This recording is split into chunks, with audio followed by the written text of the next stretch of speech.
Check, check. Jake, is there any way that you can transfer, or Matthew, if you could transfer me into as a panelist? Thank you.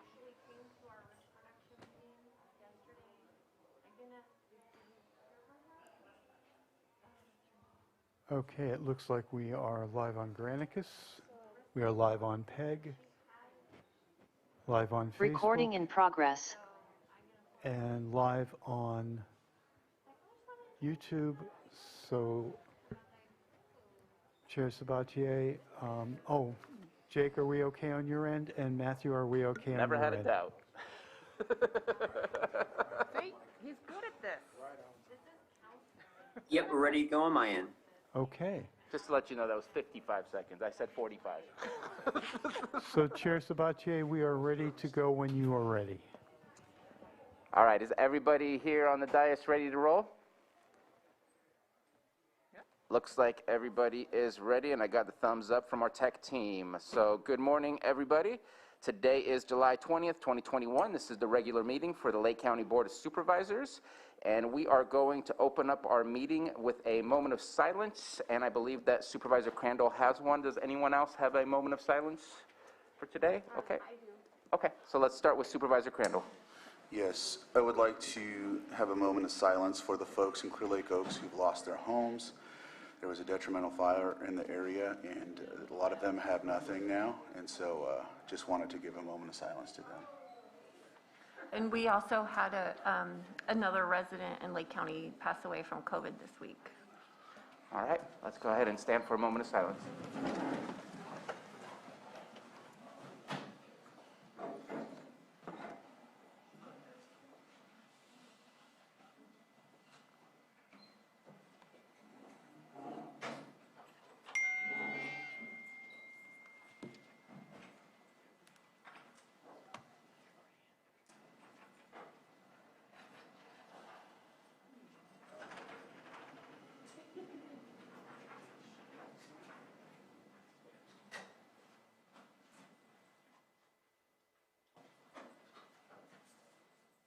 Supervisor Scott, would you please lead us in the Pledge of Allegiance? Ready? Begin. I pledge allegiance to the flag of the United States of America and to the republic for which it stands, one nation, under God, indivisible, with liberty and justice for all.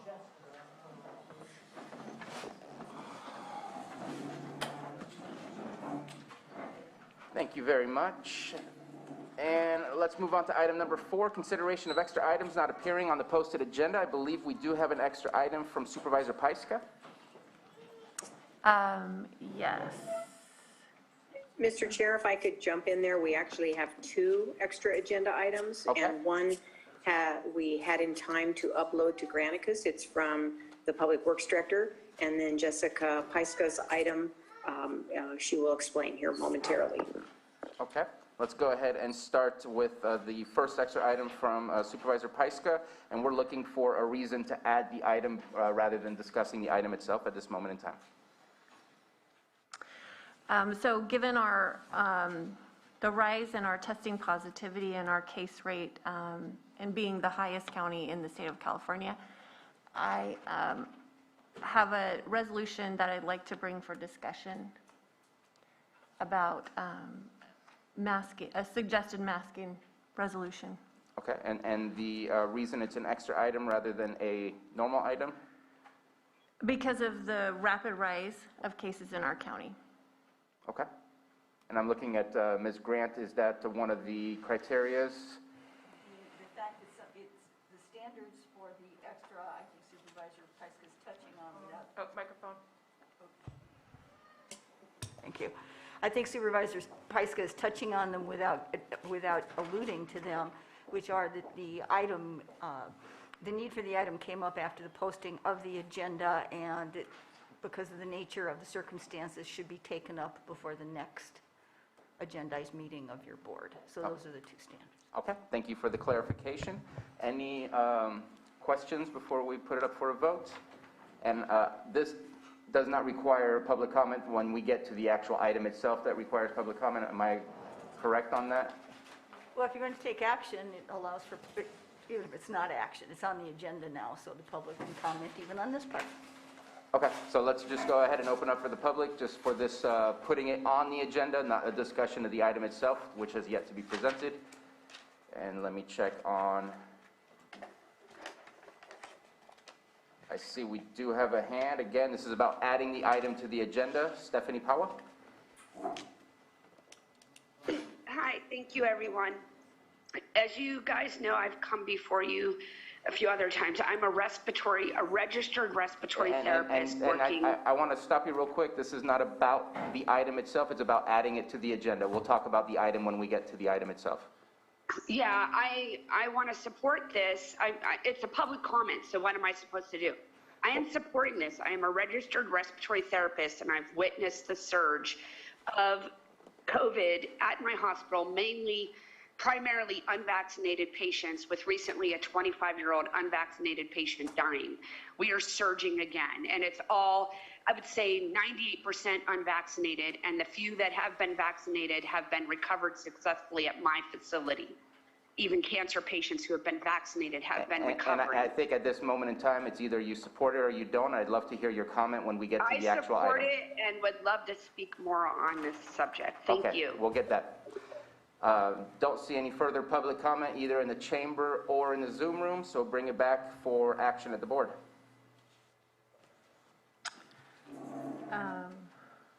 Just add the extra. Move to I make a approve the motion to approve this extra item. Second. I have a motion from Supervisor Pyska and a second by Supervisor Scott. Joanna, roll call, please. Okay, Supervisor Simon, Yes. Supervisor Crandall, Aye. Supervisor Scott, Aye. Supervisor Pyska, Yes. and Supervisor Sabatier. Aye. Thank you. Thank you very much. And then is Director De Leon here, or is CAO Hutchinson going to introduce? Looking, and I see Director De Leon is here with us. Yes, good morning. Thank you very much. I am unable to turn on my video. It tells me that I can't start it because the host has stopped my video. So I will just wait on that, or I'll just continue without the video. Please, let's go ahead and continue. There we go. Thank you very much. Good morning, board. Thank you for your consideration. I'm submitting an extra agenda item today for the justification for which the need to take action came to our attention subsequent to the posting of the current agenda. We were notified late Friday via email that Caltrans needs a document. The email arrived here after hours or after close of business on Friday, so actually we weren't able to get to it until yesterday. The other justification, the need to take immediate action. Caltrans has been working with the property owner who intends to purchase Arabian Lane on an agreement that needs to go to the California Transportation Commission. They meet in August. The deadline for that meeting is next week, and so I won't have time to get this before your board before the next available agenda in order to meet Caltrans's deadline to get on the California Transportation Commission meeting. The next meeting is 60 days from now, or from August. So they wouldn't be able to hear this until October. There are development permits and other items that are pending this agreement with Caltrans and the property owner. And I think it's important that we take action. So I hope you'll agree. Thank you. All right, thank you very much. Any questions before we move forward? And again, this was brought to our attention after the posting of the agenda and needs to be dealt with before the next agenda. That would be the reason. Any comment from the public on this action? And seeing none in the boardroom or the Zoom room, let's bring it back for action. Again, to approve the extra item. Mr. Chair, I move to approve the extra item as it came up after the posting of the agenda and needs to be taken up before our next meeting. Second. Motion by Supervisor Scott, second by Supervisor Simon. Roll call, please. Johanna. Okay, Supervisor Simon, Yes. Supervisor Crandall, Aye. Supervisor Scott, Aye. Supervisor Pyska, Yes. and Supervisor Sabatier. Aye. Thank you.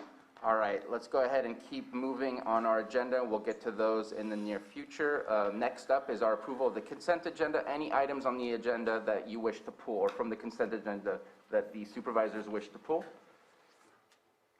Any items from staff? I have not heard of any. And then let's go ahead and open it up to the public. Anybody in the Zoom room or the boardroom wish to pull an item from the consent agenda for further discussion? And seeing none, and, oh, I have Stephanie Pawa. You wish to pull an item? I would like to speak on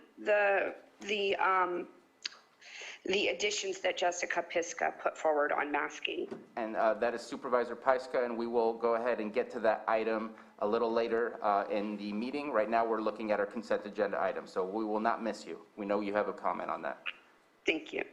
All right, so seeing none from the public, let's go ahead and bring it back to the board for action. Mr. Chair, I move to approve consent agenda items 5.1 through 5.12. Second. Motion by Supervisor Crandall and second by Supervisor Simon. Johanna, roll call, please. Okay, Supervisor Simon, Yes. Supervisor Crandall, Aye. Supervisor Scott, Aye. Supervisor Pyska, Yes. and Supervisor Sabatier. Aye. Thank you. Thank you very much. Now we will move on to our 9:05 a.m. item, public input. I believe we have some folks here who wish to utilize our public input today. Again, this is for items that are not on the agenda, which now includes the extra items. And again, we will get to those, and public input will be taken for those items. So if anybody in the boardroom has a public input for anything not on our agenda today, you have 3 minutes. Please go ahead and come up to the microphone.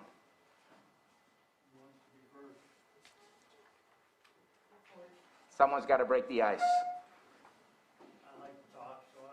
If you could please step up to the microphone. Tony, you got to come up to the microphone. And if you're in the Zoom room, please go ahead and click the button to raise your hand, and we will get to you as soon as possible.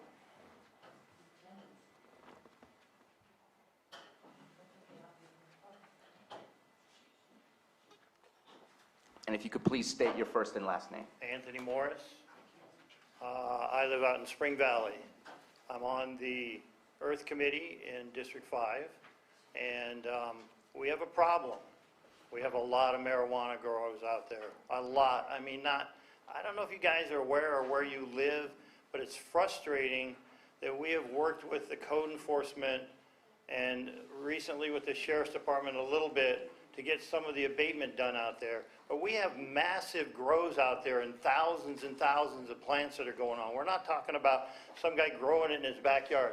I would love to take this. This is 52 pieces of paper with all the street addresses of the grows out there in the main area of Spring Valley. It doesn't even include Shasta and the roads back up in there in some of the areas, that are literally unsafe to go into.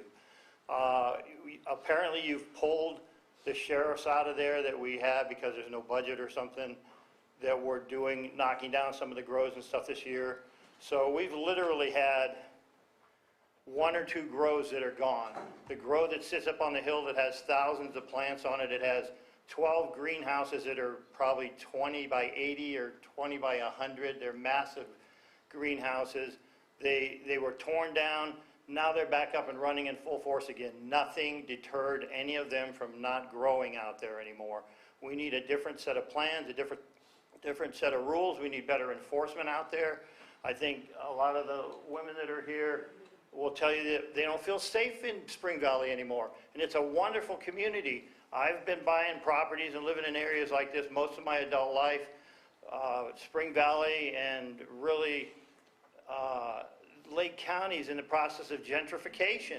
It's becoming a bigger and better county because it's being pushed on us from the Bay Area.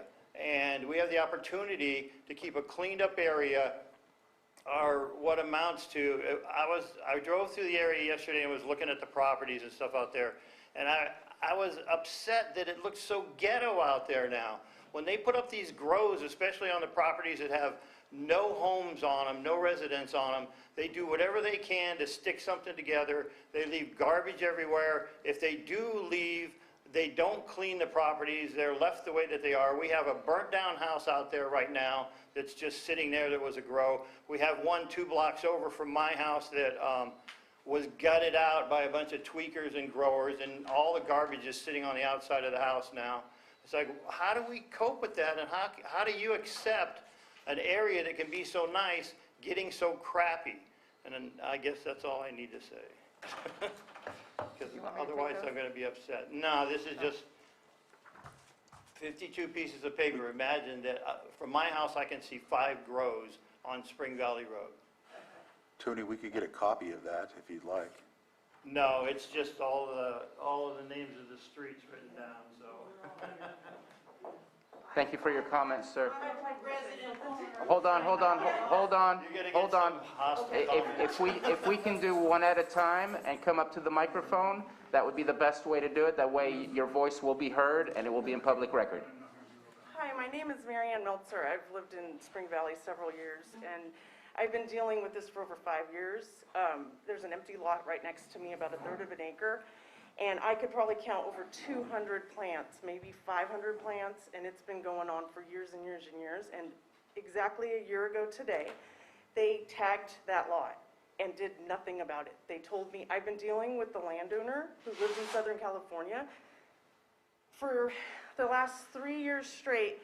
His name is Oscar Lopez, and he threatened to sue me because I have cameras on my house to protect my house with my children. And we're getting cockroaches because of the grows that are like 3 inches, 4 inches big. And I have to put bait out. It kills all the grasshoppers and the crickets. And I moved out there to have the rural lifestyle, and it's driving me out. I don't want to live there anymore. And I see the big tank truck water trucks come. I've seen them take it from the river, I've seen them take it from the lake, and they come and they bring, there's huge water containers that have been there for over 5 years, never been removed, and they come and these big rigs come in and fill up water at least twice a month. At least I have pictures, I've reported to code enforcement, they know who I am, and I don't feel safe with my children out there. And I have dogs, and it just, that's how I feel about it. And it's bringing in, I have to protect my own property because of this. And so that's how I feel about it. Thank you. Thank you for your comment.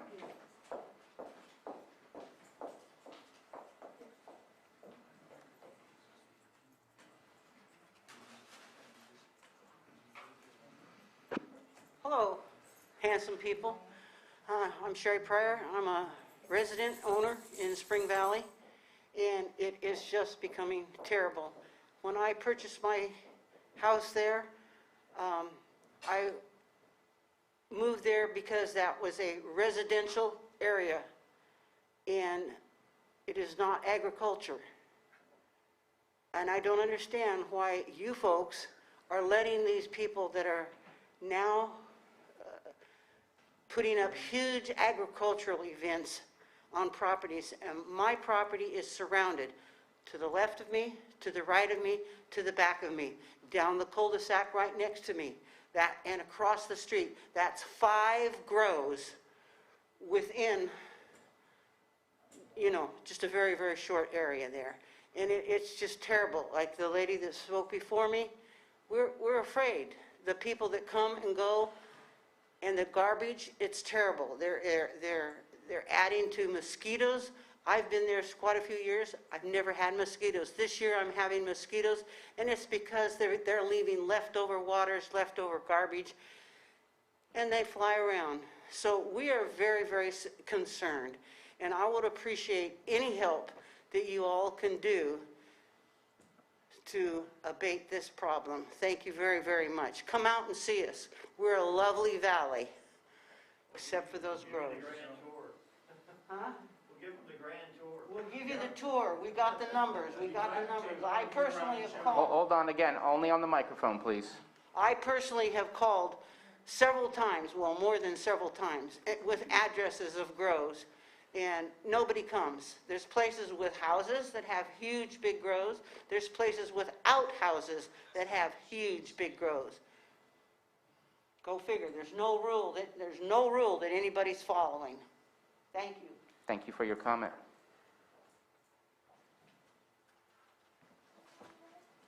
Good morning. I'm Wynn Carey. I also live in Spring Valley.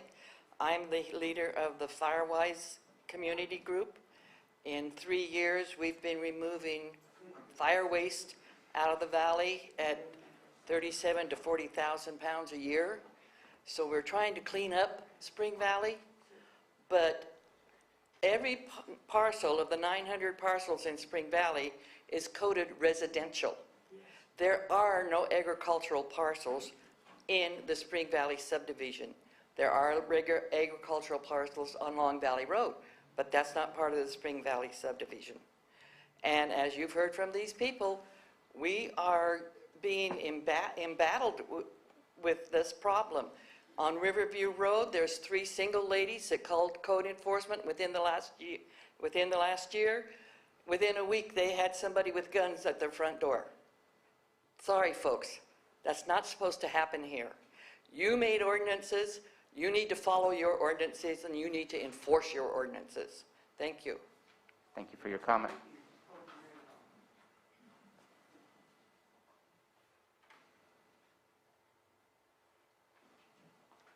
Good morning. My name is Janice Geib, and I live on the corner of Riverview Road and Spring Valley. I've lived in Lake County for over 40 years, and it's in the same place on Spring Valley for 25 years. There is a grow that is non-functional this time, after the second time it was busted, but literally, I'm standing at my front door, and that wall is a big, shabby, disgusting fence, okay? It's this far from my mailbox, and I have water trucks backing in at 2:30 in the morning before they were busted twice. I live by myself. 4 years ago, I lost my husband, and I have just my neighbors and my daughter that lives down the road a ways. Now they're not growing there, but there's still a huge black water tank and 2 of those white plastic cage-like things. They recently bought the property. I think they bought it in February with an address in Redwood Valley. So it's a mess.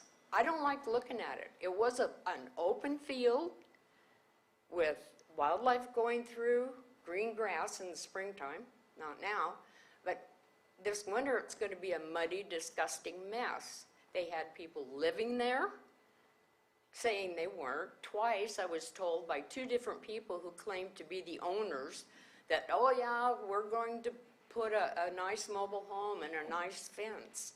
Well, if a strong wind comes along, that fence is going to fall down. And then I get to look at all the crap behind it. And no more. I mean, I live by myself. I love Spring Valley, but I do not appreciate the mess and the fact that nobody's doing anything about it. Thank you. Thank you for your comment.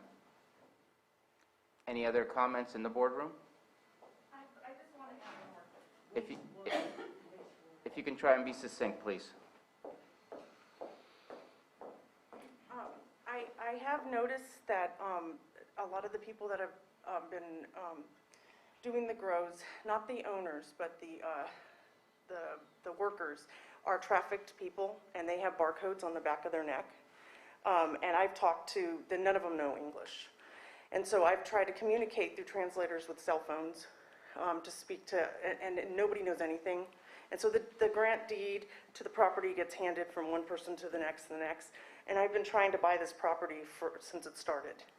And so you can't, once they have this land, there's no way you can get it. They just give it to one family member to the next. So there's been at least 3 different people that it is handed over the grant deed to the property. And the people they are bringing in are trafficked people. They have their gasoline cans, they come on ATVs, and so that's a problem too. Thank you. Thank you. May I make a suggestion, please? If you can step to the microphone before speaking, that way we can all hear you.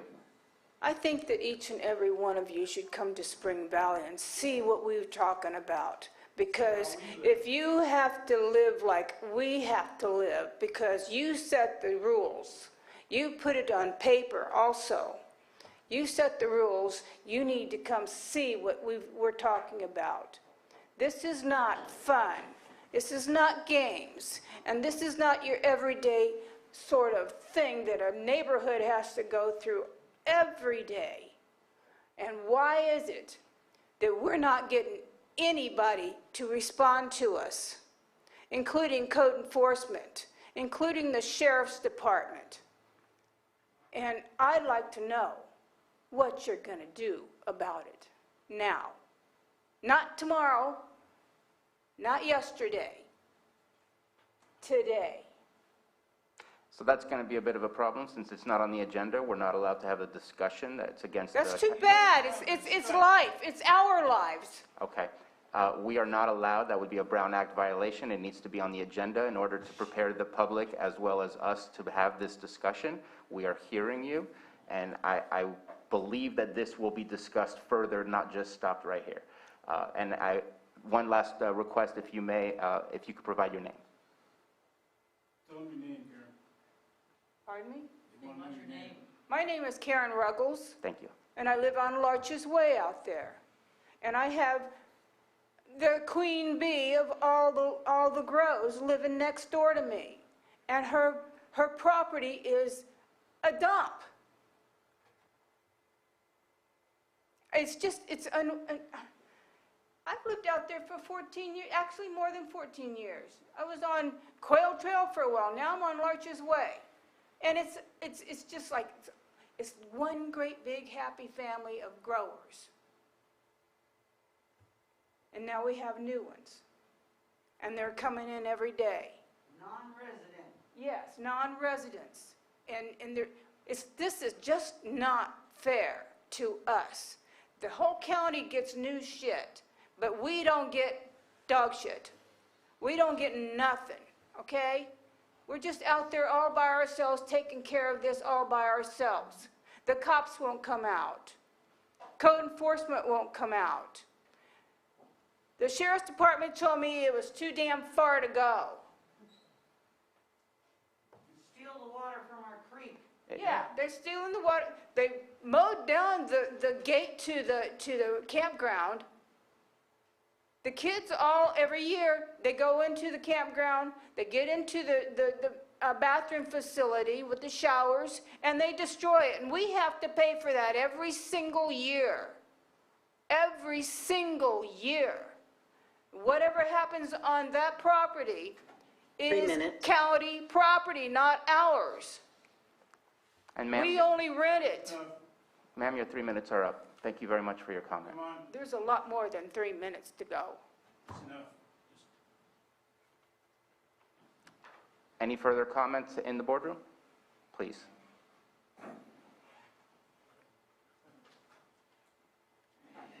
Good morning. Thank you for your consideration. I was going to come and talk to you today about the medical silencing. I was going to come and talk to you today about the silencing of professionals, including Drs. Lee Merritt, former military doctor and president of the American Association of Physicians and Surgeons, Dr. Christiane Northrup, former OBGYN and speaker of the Oprah Winfrey Show, Dr. Paul Thompson, an Oregon pediatrician who lost his license after conducting a study on the long-term health of vaccinated and unvaccinated patients, Drs. Sherry Tenpenny, Larry Pilevsky, Carrie Medage, Joseph Mercola, Judy Mikovits, and myriad other degree-clad professionals, all being silenced for blowing the whistle on experimental gene therapy being used as a bioweapon, while Dr. Fauci's collusion in the Wuhan biolab with Peter Daszak is staring us in the face. But I'm concerned about the county, the residents of Spring Valley, and I have ideas for you because I'm aware of more than 270 acres that people are willing to sell, and I'm aware of the $12 million of one-time money that's available to the board, and I'm wondering if it's not possible to take $3 million to buy this land and grant it to families who are willing to take it residents of Lake County and use it for good, to grow organic food for their families, to raise the land and pass it down for generations to their children so that they can do things with it like digging ponds for safe water, planting trees, growing living fences, and not having to build crap things for giant gorilla grows that are destroying families. There are things that we can do, and I don't have the power. I don't have the $3 million myself, but if I did, that's what I would do, and I would give it to people who are willing to sign an agreement to return and return their connection to the land that's been severed. We all know that people can't own land anymore. It's impossible. But if you were to take charge and grant land an acre each, you could cover 270 families who need land, who need to provide food for their families. And I would be willing to help them plant the fences and plant their gardens and help them build their houses sustainably so that they could have ownership of this land that they could pass down for generations and generations to come and have a safe community instead of my friend's property. My friend is a dad, a father of two. His entire livelihood, he lived in Lake County, I don't even know how long, for probably more than 20 years, up on a hill, not visible to anybody, doesn't bother anyone, but he had a gorilla grow come in next door, and he had low flyovers from helicopters, and this weekend they had a warrant, and they came onto his property, and they tore down his garden because they thought it was the gorilla grow next door, and he's been trying to make money for his family for years, and his livelihood was destroyed, and that's my friend. I don't even know about the Spring Valley resident. I had even no idea, and that's in Middletown. And another friend of mine, the cops came. He just died of a heart attack, bless his heart, across from his garden. And he had 2 kids. And the cops spent the entire day looking for him. I'm sorry. The entire day looking for him, passed by his body 10 times before his wife had to hire a psychic to come. 3 minutes. She went right to his body. So that's what the cops are actually doing. Thank you. Thank you for your comment. Did we get your name? I believe we did at the beginning. Should I come back? Please, just to make it official. I'm Amanda Brock from Middletown. Thank you. Thank you. I just wanted to add that we were here 2 months ago talking to you about the Spring Valley problem. We've not been on the agenda since. Thank you. Any further comment from the public in the boardroom? And again, those in the Zoom room with your hands up, we will get to you.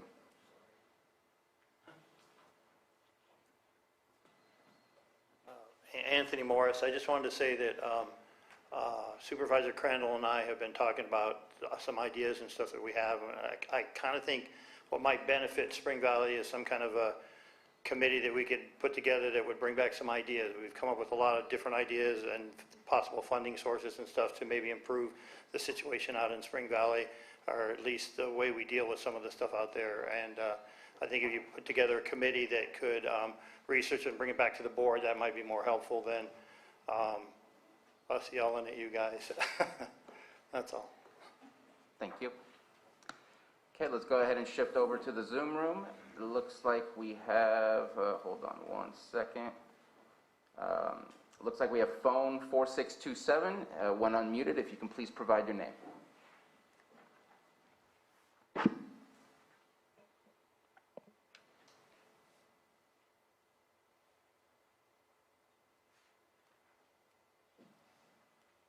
And I believe it's *6 to unmute. There you go.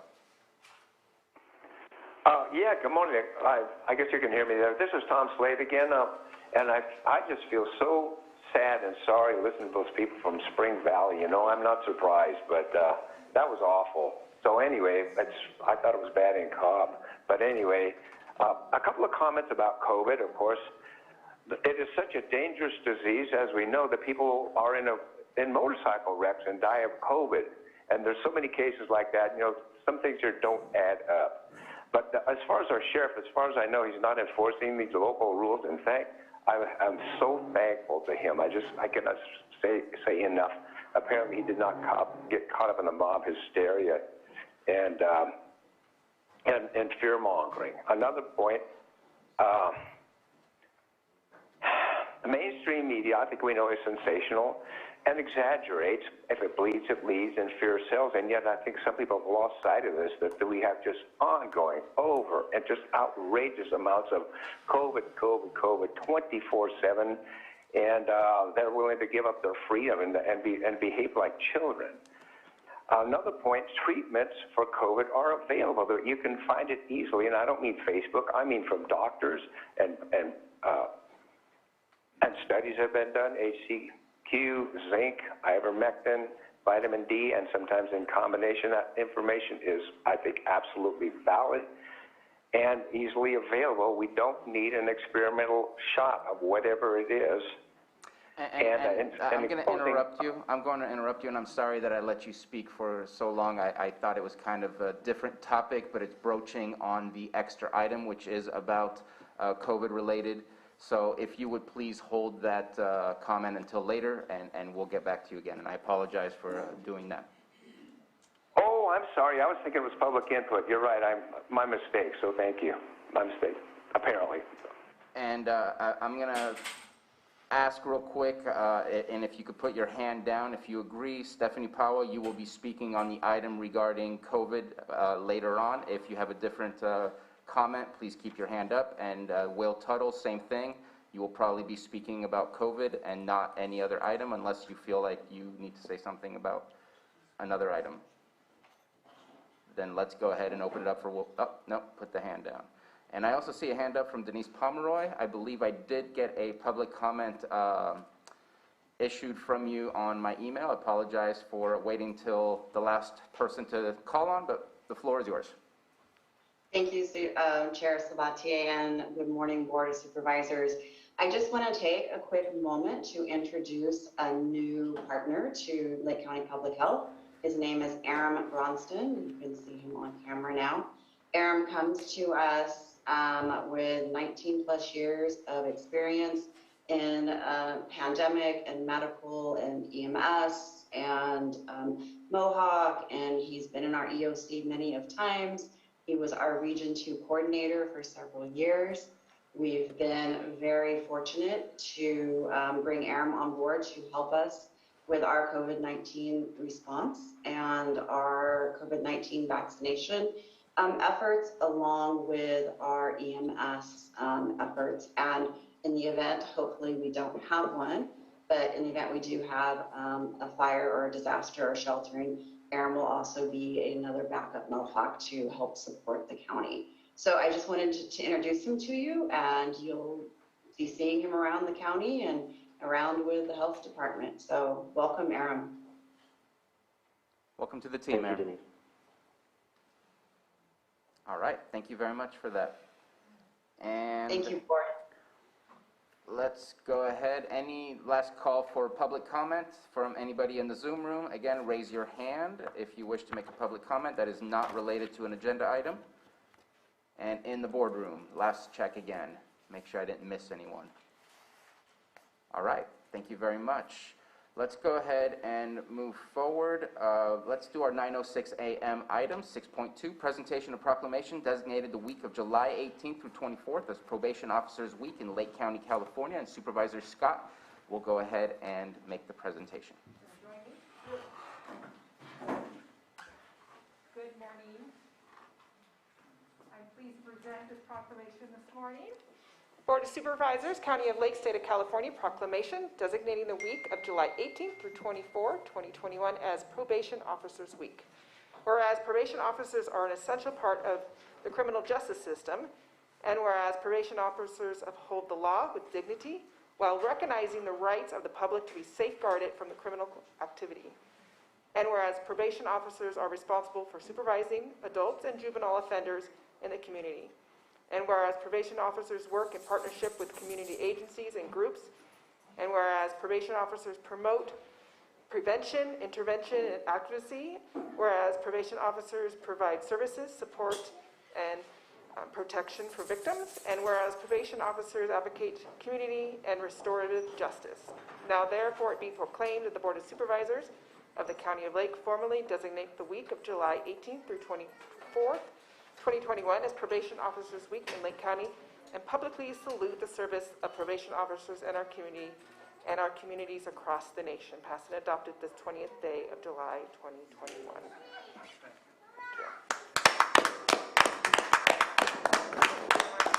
I got it. Good morning, I'm Rob Howe. I'm the Chief Probation Officer, Lake County, and I'd of course like to thank the board for this proclamation and designating this week as Probation Officers Week here in the county.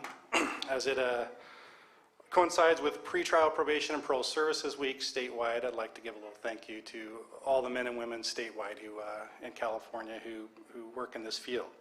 Of course, this proclamation is for Lake County, so I'm going to spend a little time gushing about our people. Start out by saying, although it's Probation Officers Week, it's our department's a team, and everybody in the team's important. It doesn't work without everybody, so this is for civilian employees, sworn employees alike. They're all included. I've always been extremely proud of the department, no matter the situation or the challenge, and that we've certainly seen a lot of challenges lately, but they always rise to the occasion. And I think I'm most impressed by the fact that they don't seem to settle for just getting by. They want to excel. COVID certainly has presented the opportunity to fail or to just get by, and I just don't see that. They don't do that. They take pride in their jobs. They maintain their goals. They maintain the department's goal to provide and improve public safety. They deserve a thank you, and I'm honored to stand with the board to give them that thank you today. I also wanted to quickly touch on something. Sheriff Martin actually mentioned this back in May during a similar proclamation in Law Enforcement Week. He spoke a little bit about interdepartmental relationships and how important that is. And I'd like to echo that. You know, the Probation Department, Sheriff's Office, Lakeport Police, Clear Lake Police, CHP, Fish and Wildlife, Parks, DA investigators, and I hope I'm not missing anybody, but they're all extremely important to work as a team. I've been fortunate enough to work in this county in a lot of those different areas, custody and corrections, patrol and investigations with the SO, then of course in probation, and that exists in Lake County. You know, we work as a team. The communication is something I've always enjoyed, and the probation department is an extremely important part of that team. So again, want to give them a thank you and hope they enjoy our week, and thank you, board, for the proclamation. That's all I have. And you know, I would just like to add too, I love the fact that I see your officers and your team constantly out in our community at community events, giving information, just having their faces out there, so the community knows that they're there and the work that they're doing. So that's, I always, it just warms my heart when I see them out there. I agree and appreciate that. And they would be here, usually in force at this meeting. I kind of changed things up on them and asked them to participate remotely, but they would like to come out too, but not today.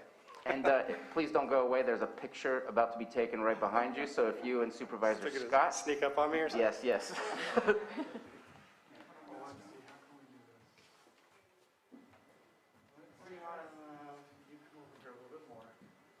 You don't want me to photobomb in the back? There, perfect.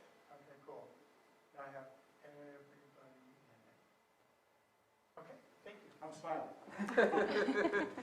And I'm going to echo what was said already by Director Howe. It's about the team. Definitely thank you to your probation officers and the hard work that they do. In California, they are becoming more and more crucial to the law enforcement program in order to try to make the change that we're looking to get. With realignment and everything else, it puts that much more on your department to deal with the outcomes of crime and the outcomes of the criminal justice program. But I want to say big thank you to your department for the extra help that they have provided throughout all of COVID-19, whether that was for the testing, whether that was for the vaccine clinics. They have always been there to help. I know that they were, you had a fifth wheel, I guess, for the lack of a better term, located in the city of Clear Lake. I don't know if it always moved back and forth between Lakeport and there, but I know that you had quite a team showing up every day, and I just want to share my appreciation for that. I appreciate that, and that's what kind of I spoke of, going above and beyond. They do a lot, and I'm glad they're appreciated. It's been said, but I also want to really express my gratitude for this year. I saw you out there. I know that you had to go above and beyond, and your team really pulled together to do that work. And I know I'm repeating what everyone else has said, but I think it really bears repeating. So thank you, and thank you to the team. Thank you. Thank you very much. Thank you all. And checking in real quick on Zoom, is there anyone from the team that wishes to speak? And hopefully next time we do this, we can all see the full force in front of us. Thank you very much. Thank you. Thank you. All right, let's go ahead and, since we have these timed items, I'd say let's go ahead and continue with the timed items, so we'll get to the other extra items at a later time. 6.3, 9:30 a.m. public hearing, continue from July 13th, 2021, sitting as Lake County Sanitation District Board of Directors. Consideration of resolution of delinquent sewer fees for Lake County Sanitation District. And Director Harder. Good morning. Yes, thank you, Chair Spatier, members of the board. So what you have before you today is an extension from the public hearing that was started last week for consideration of a resolution to place delinquent sewer bills onto the tax roll. In the intervening week, we've done a little more digging and come up with some data. The amount of delinquent sewer bills that we're looking at here, specific to sewer, previously for all sewer and water, it was about 1.2 million.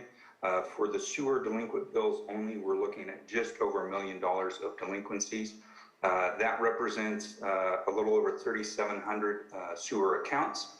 That would be an average of $285 each account if they were all equal. They're not.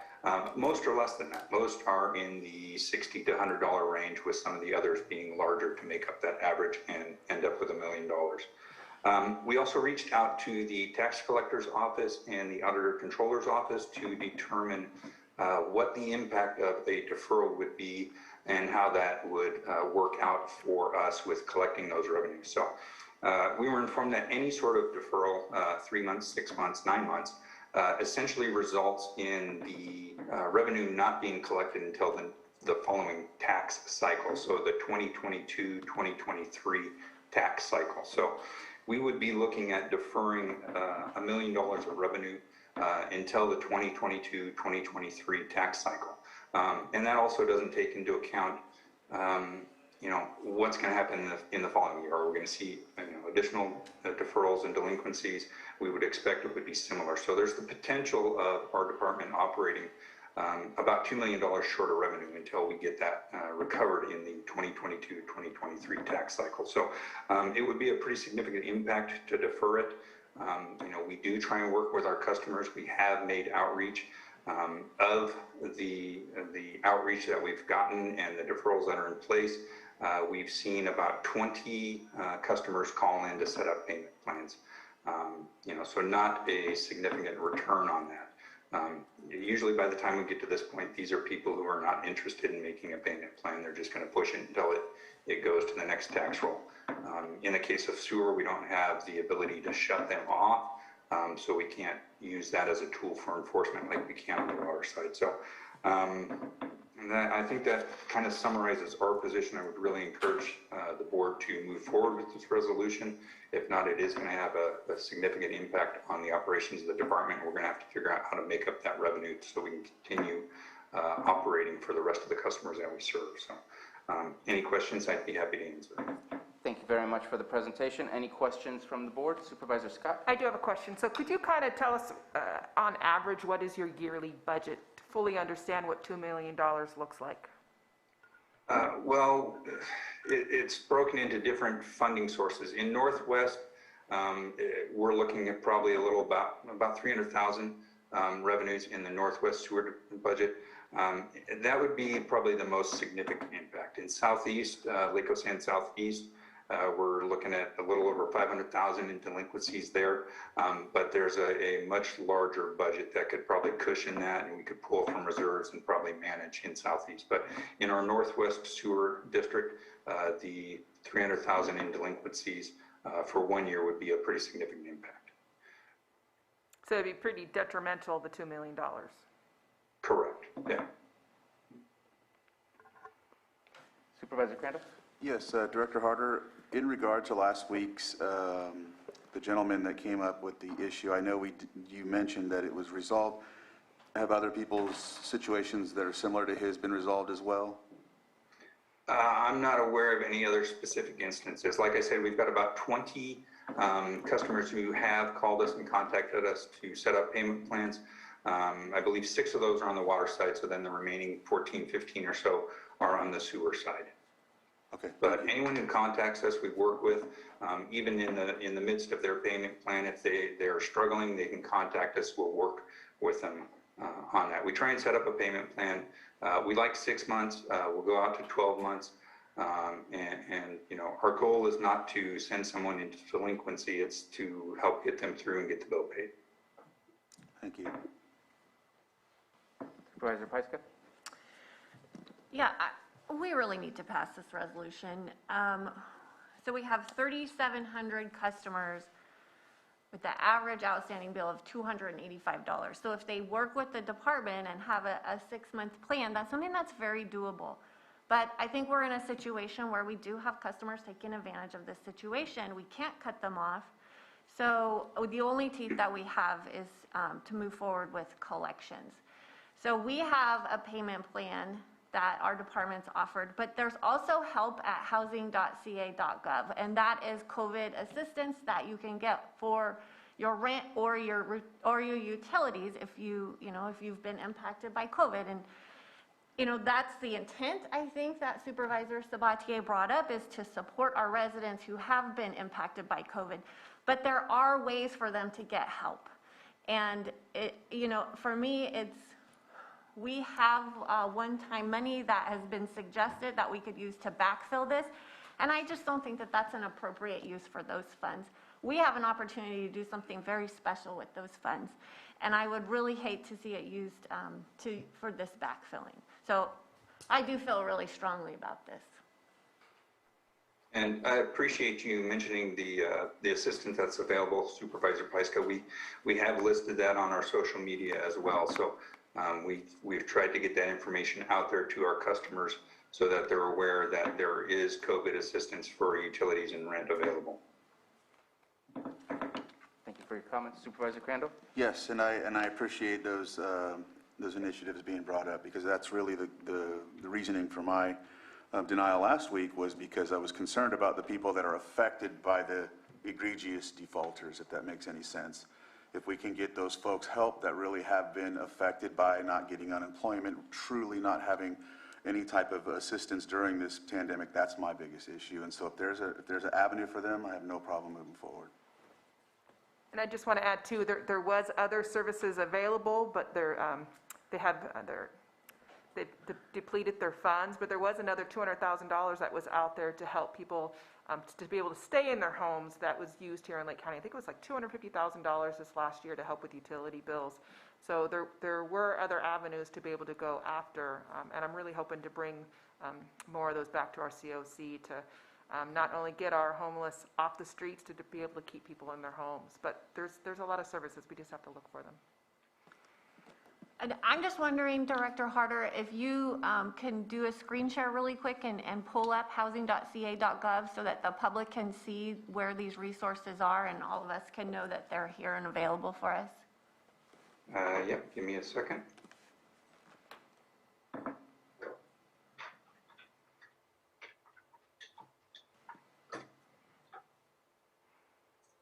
Well, while you're doing that, I have a quick question.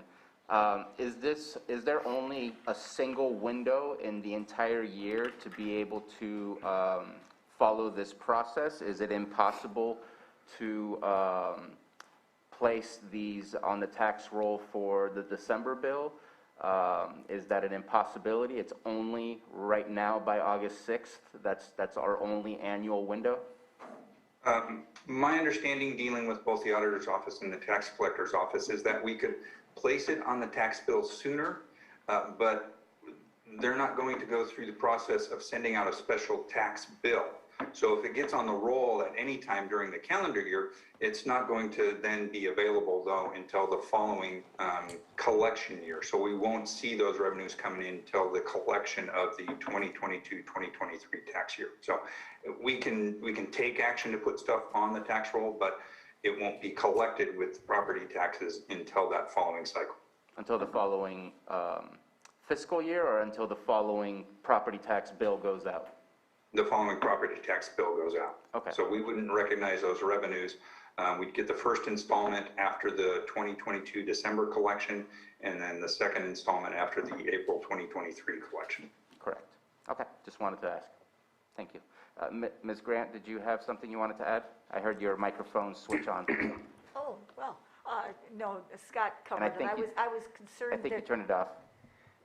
I was concerned there was a misstatement, but Mr. Harder covered it. Okay. Any, are we ready with, okay. If you can go ahead and show the site real quick. It says I'm sharing the screen. Is it not visible? We see it right there. Housing is key, California COVID-19 rent relief. And obviously, you would click on the apply now for some rent relief. Is there utility? Yeah, if you click on that, I believe it navigates to, There you go, need for help with utilities. unpaid rent or utilities. So,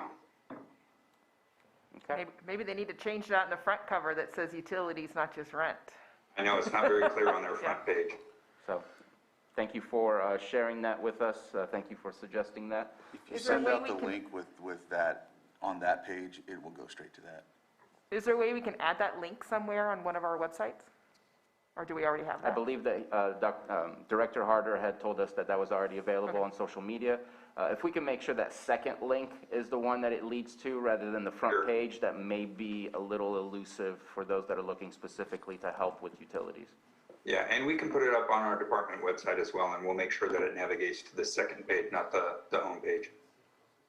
Okay, thank you very much. Any further comments from the board before we move forward?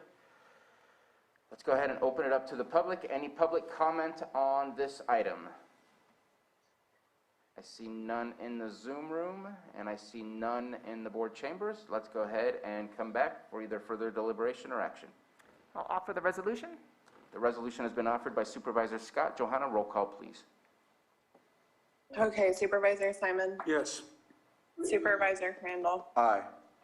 Supervisor Scott, Aye. Supervisor Pyska, Yes.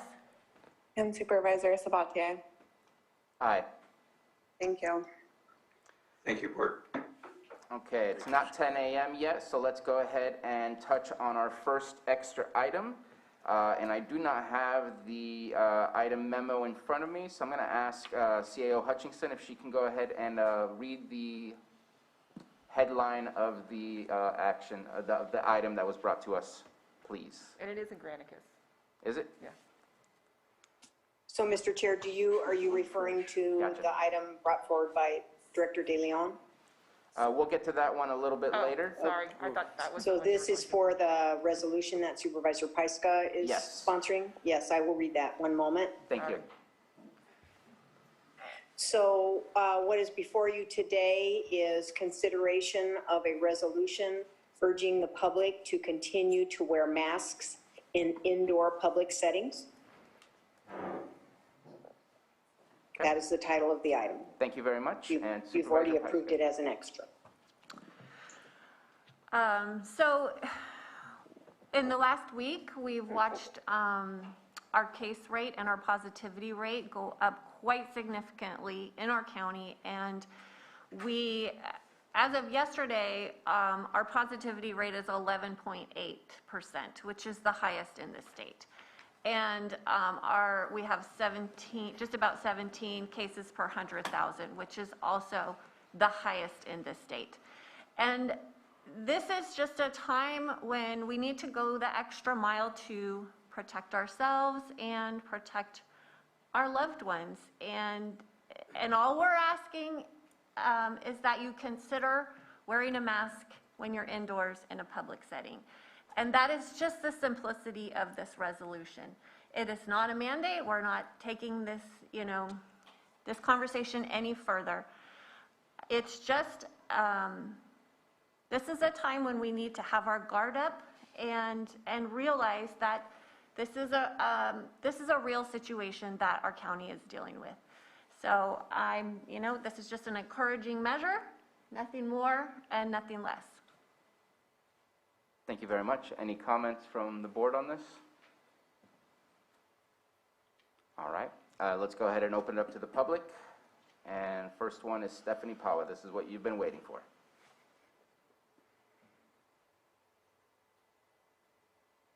Yes, thank you, supervisors.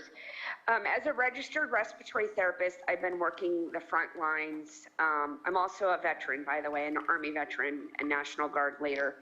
I have been working front lines since I have been a kid. And so all these people who want to give their comments about their freedoms being taken away, when I was a 17-year-old kid in abject poverty, being lined up in the military, being vaccinated for everything as I was going into Desert Storm and then eventually Desert Shield, that was freedom. I took those vaccines to make sure you have the freedoms to keep your opinions and non-medical expertise projecting it out onto the community. I gave you the freedom to do that. So let's correct that right now. That's freedom. I am watching an increased caseload of unvaccinated patients coming in. Recently, a very young person whose family also lost an aunt and an uncle. And unfortunately, anti-vaxxers are nothing new. We've had those throughout time, and they cross every political spectrum. The radical left with the radical right have been anti-vaxxers since God knows when.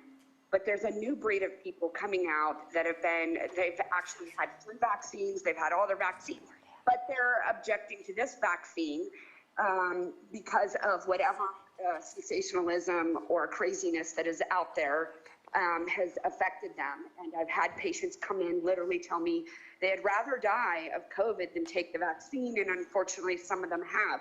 Some of them have recanted at a later time. And so I don't want to digress from what Director or Supervisor Piska has proposed, which is to wear masks.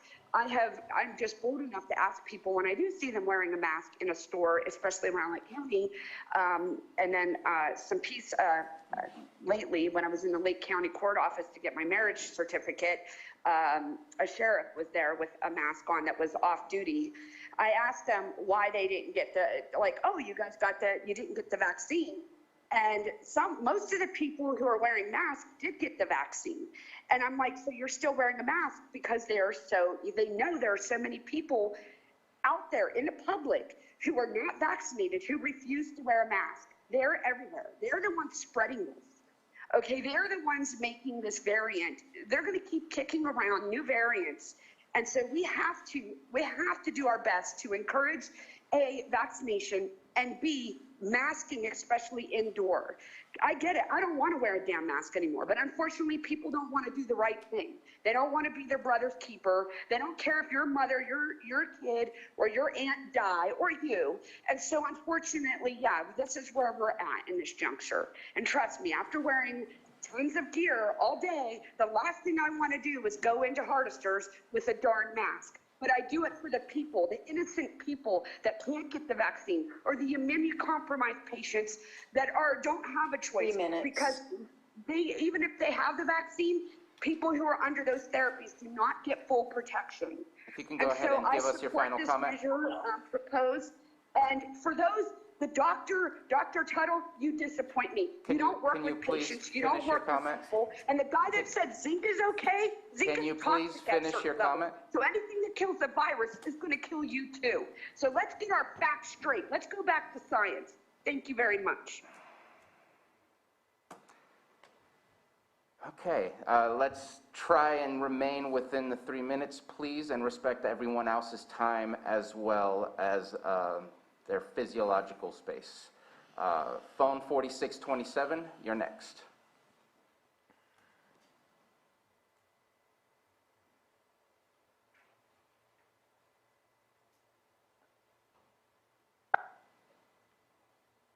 Yeah, this is Tom Slade again. I didn't realize that I was out of order for public input. Anyway, very briefly, I'll get really to the point.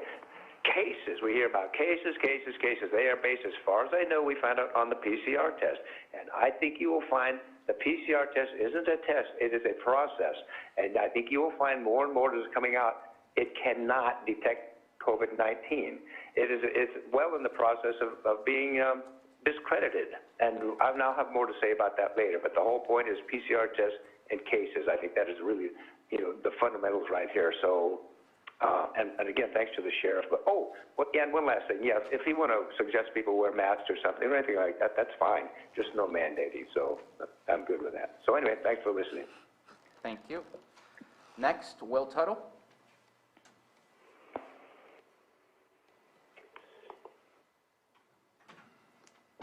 Okay, can you hear me? Yes, we can hear you. Yeah, okay.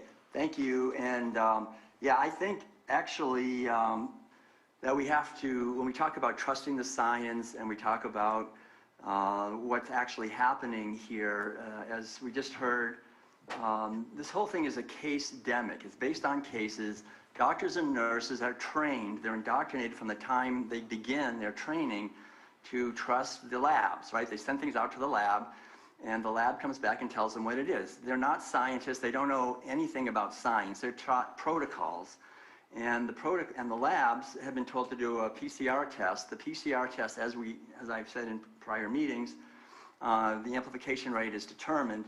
And so what we're seeing, and basically is a deadly hoax, which is devastating to our community. And this case-demic is causing a tremendous amount of suffering and disease.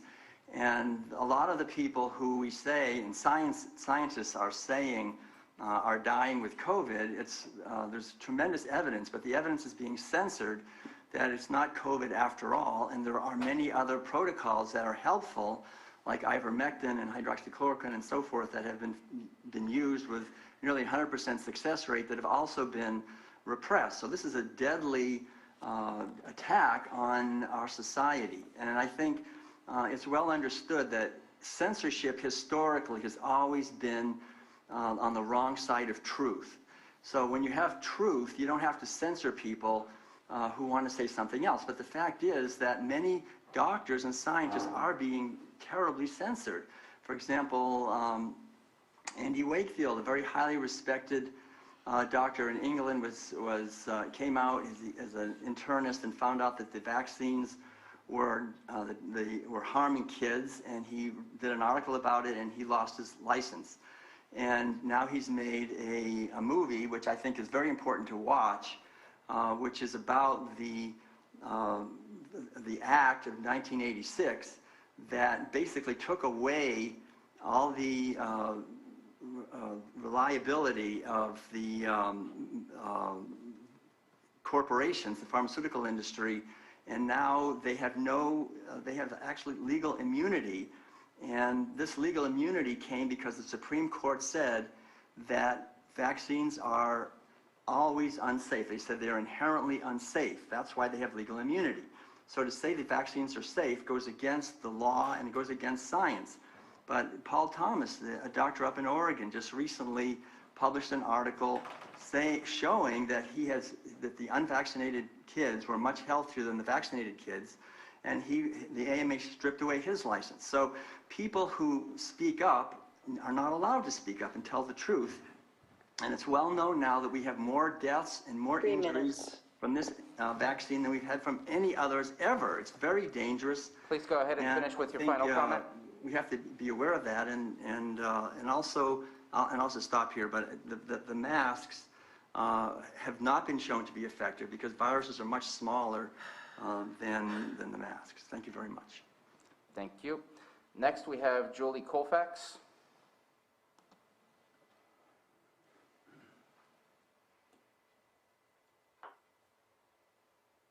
I apologize. I was not raising my hand.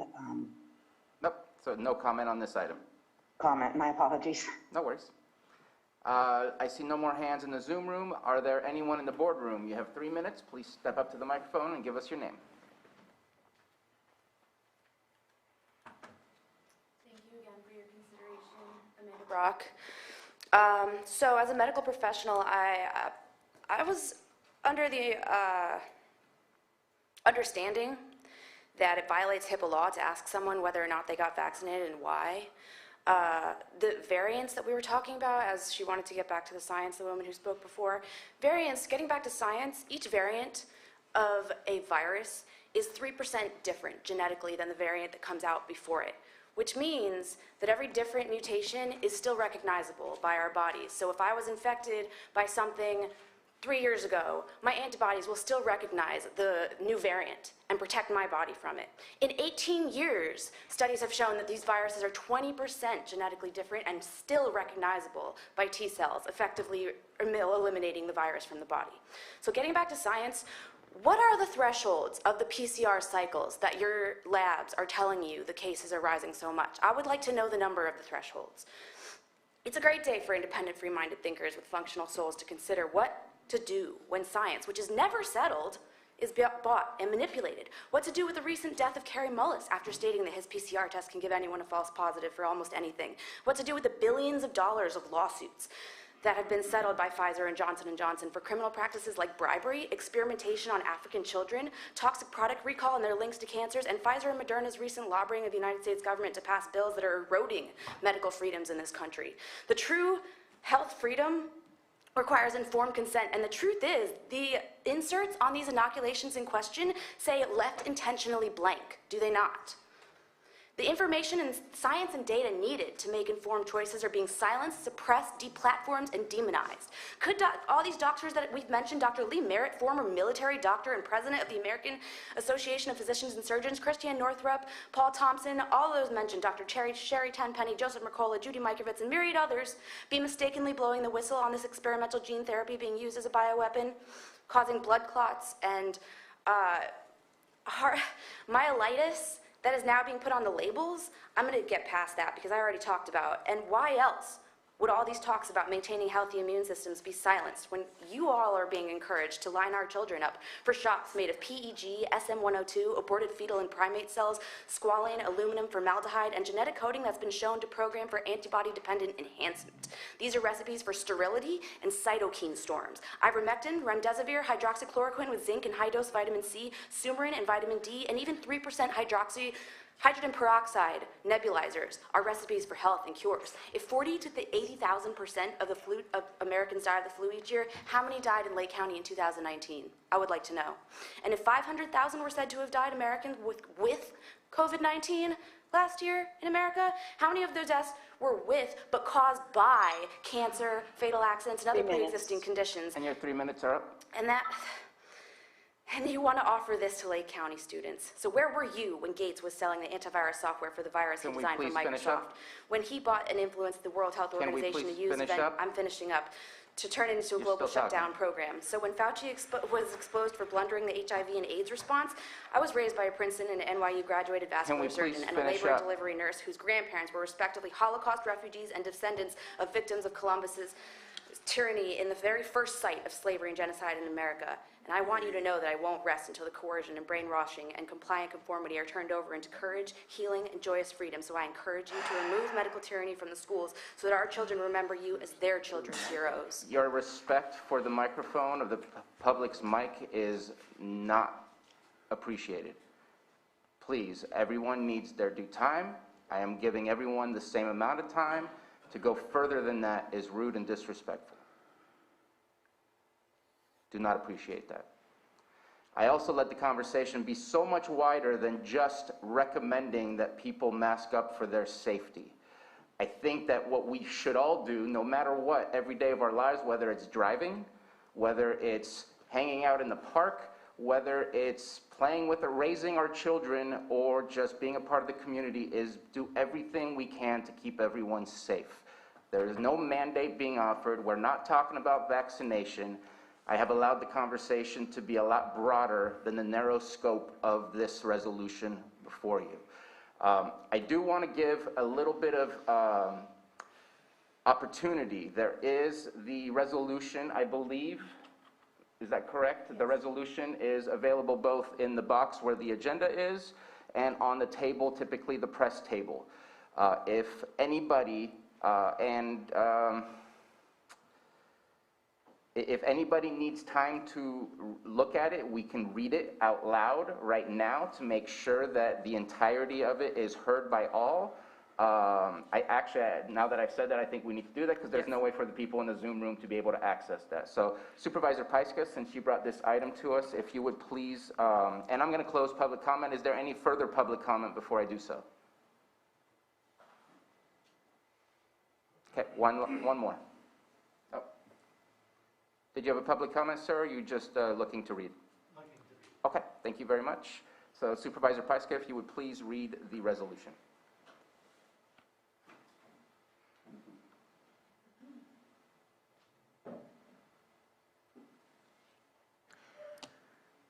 A resolution urging the public to continue wearing masks in indoor settings. Whereas on March 19th, 2020, the governor of the state of California issued Executive Order N3320, ordering all individuals living in the state of California to stay home at their place of residence except to obtain or perform essential services.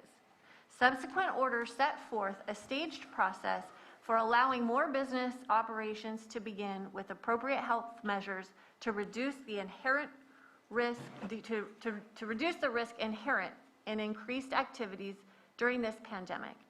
And whereas since that time, the residents of the state of California have been subject to numerous executive orders designed to protect the public in response to an ever-changing landscape created by COVID-19, including but not limited to the extent of community transmission, the strain on health resources, and other epidemiological indicators. And whereas in June of this year, the California Department of Public Health, citing the efficacy of COVID-19 vaccines, issued guidance for the use of face coverings. Effective June 15th, 2021, which provides that face masks are not required for fully vaccinated individuals except under narrowly prescribed circumstances. And whereas this board has very recently become aware that Lake County has experienced a significant increase in COVID-19 cases, and whereas the Lake County presently has the highest rate of COVID-19 cases per 100,000 in the state, with a positivity rate of almost 3 times the state positivity rate. And whereas wearing a face mask has been found to be an effective method of protecting against the transmission of COVID-19. Now, therefore, be it resolved that the County Board of Supervisors hereby finds and declares the following. The Board of Supervisors finds that due to the significant increase in COVID-19 cases and a current positivity rate of 3 times the state rate, the public should be strongly encouraged to wear face masks whenever indoors in public settings. The Board of Supervisors recommends wearing face masks as a precautionary measure to all residents and visitors to Lake County, regardless of whether such resident or visitor has been vaccinated against the COVID-19 virus. This resolution was passed and adopted by the Board of Supervisors, the County of Lake, State of California, at a regular meeting thereof on, on blank. And those blanks would be filled in if approved. Thank you very much for reading that to the public. I think it was important for them to hear word for word what was on there, especially for those who may not be able to read it, who don't have access to it here in the boardroom. So we close public comment. Want to check in with my colleagues. Any further comments before we take action? Sure. I just want to say that we have a high level of transmission in our county, and half of our population is vaccinated. Of everything that we've learned this year, we know that masking works, and so I just want to have everybody make that consideration to protect themselves and their loved ones. Supervisor Crandall, did you have a comment? Yes, you brought up going on beyond the scope of the discussion, and I'm sorry I'm going to kind of do that here. Last week there was a statement about genocide. This week there's a statement about censorship. I am a survivor. I'm a descendant of a survivor of a genocide that took place at Badinapati, 1850, May 15th. And those people, my ancestors, didn't have a voice. They were censored all the way up until the 50s or 60s, if not the 80s. So when people throw around these words like censored and genocide and all these other things, it gets quite annoying. So privileged people using these words, it's trite. That's all I have to say. Thank you for your comment. Supervisor Scott. I just want to thank Supervisor Pyska for bringing this to the board today. I think as leaders in our community, we need to be leading by example. It's been a really rough year and a half. I'm glad that you brought it as urging, because we're never going to get people that don't want to comply. But just letting the community know this is the best thing to do to protect yourself and your community, and that's what we need to be doing. I know for myself, I traveled this weekend, so I didn't feel comfortable sitting with the rest of you, just in case I did bring something back. And that's what we need to be doing, is protecting people around us. I mean, what happened to that? Where have we gone in a community that we are so selfish, that it's just me, and we're not thinking about everyone else? So I definitely will support this. Thank you very much. Supervisor Simon? Yeah, the same. I appreciate all the comments from the board. I appreciate the comments from the community too. But, you know, as we've said, the pandemic, we are still in it. We still need to be encouraged, just like we're doing, to do everything you can to do your part. You know, if you're not going to get vaccinated, then please wear those face masks. And I fully support this. And I want to thank Jessica for bringing it and being preemptive, because what we're looking to do, obviously, is we are open. We want to stay open. We want to keep it as safe as possible while we're doing that. And I think this is just a preemptive measure, and I completely support it. So thank you. And I will vote yes. You have anything to say? Usually I'm the one that says something. I'll go ahead and keep quiet. Words have already been said that mimic my thoughts. So. Okay, so is the... It's a resolution, right? Oh, yes, I offer the resolution. The resolution has been offered by Supervisor Pyska. Johanna, roll call, please. Okay, Supervisor Simon, Yes. Supervisor Crandall, Aye. Supervisor Scott, Aye. Supervisor Pyska, Yes. and Supervisor Sabatier. Aye. And then we're going to go on to our other timed item, since we're past that time. And that is our 10 a.m. public hearing, consideration of rezone for Brand Family Parcel Map Project, General Plan Amendment GPAP 17-01, rezone RZ 17-01, parcel map PM 17-01, and initial study IS 17-31. And Mr. Porter, the floor is yours, unless CAO Hutchinson wanted to start this off. No, thanks, Mr. Chair. I'll yield to staff. Thank you. Thank you. Good morning, Supervisors. Good morning. Porter, Associate Planner. First item, actually both items that I'm bringing before you are zone changes. The first item also has a parcel map component to it. The parcel map, and actually if I could get Matthew's help to start up the PowerPoint. Great, thank you. Next slide. The Brands applied for a parcel map, a rezone, general plan amendment, and parcel map in 2017. It's undergone several different planners. If we can hold 1 second, how we're seeing it on the screen is not going to work. If we can go back to the previous way that it was shown, it was a little easier to see. Not going back to the last slide, but going back to the last way to see it, because some of the words are covered up. Perfect. I think that's good enough. That's the best that we can have right now. Could you advance the slide, please, Matthew? So the Brands applied for this rezone, general plan amendment, and parcel map in 2017. It ultimately went before the Planning Commission on December 10th of 2020. Property is currently zoned RRRL and has WW and SC, which are waterway and scenic combining overlays on it. Proposed zoning would change one of the properties to RL WWSC, and the other one would be RRWWSC. The reason they want to do the zone change is simply so they can split the property. RL zone lots are 40-acre minimum on a sliding scale that can actually increase depending on fuel load, slope, and a number of other variables. RR, on the other hand, can be divided into lots that are 5 acres in size. Next slide, please.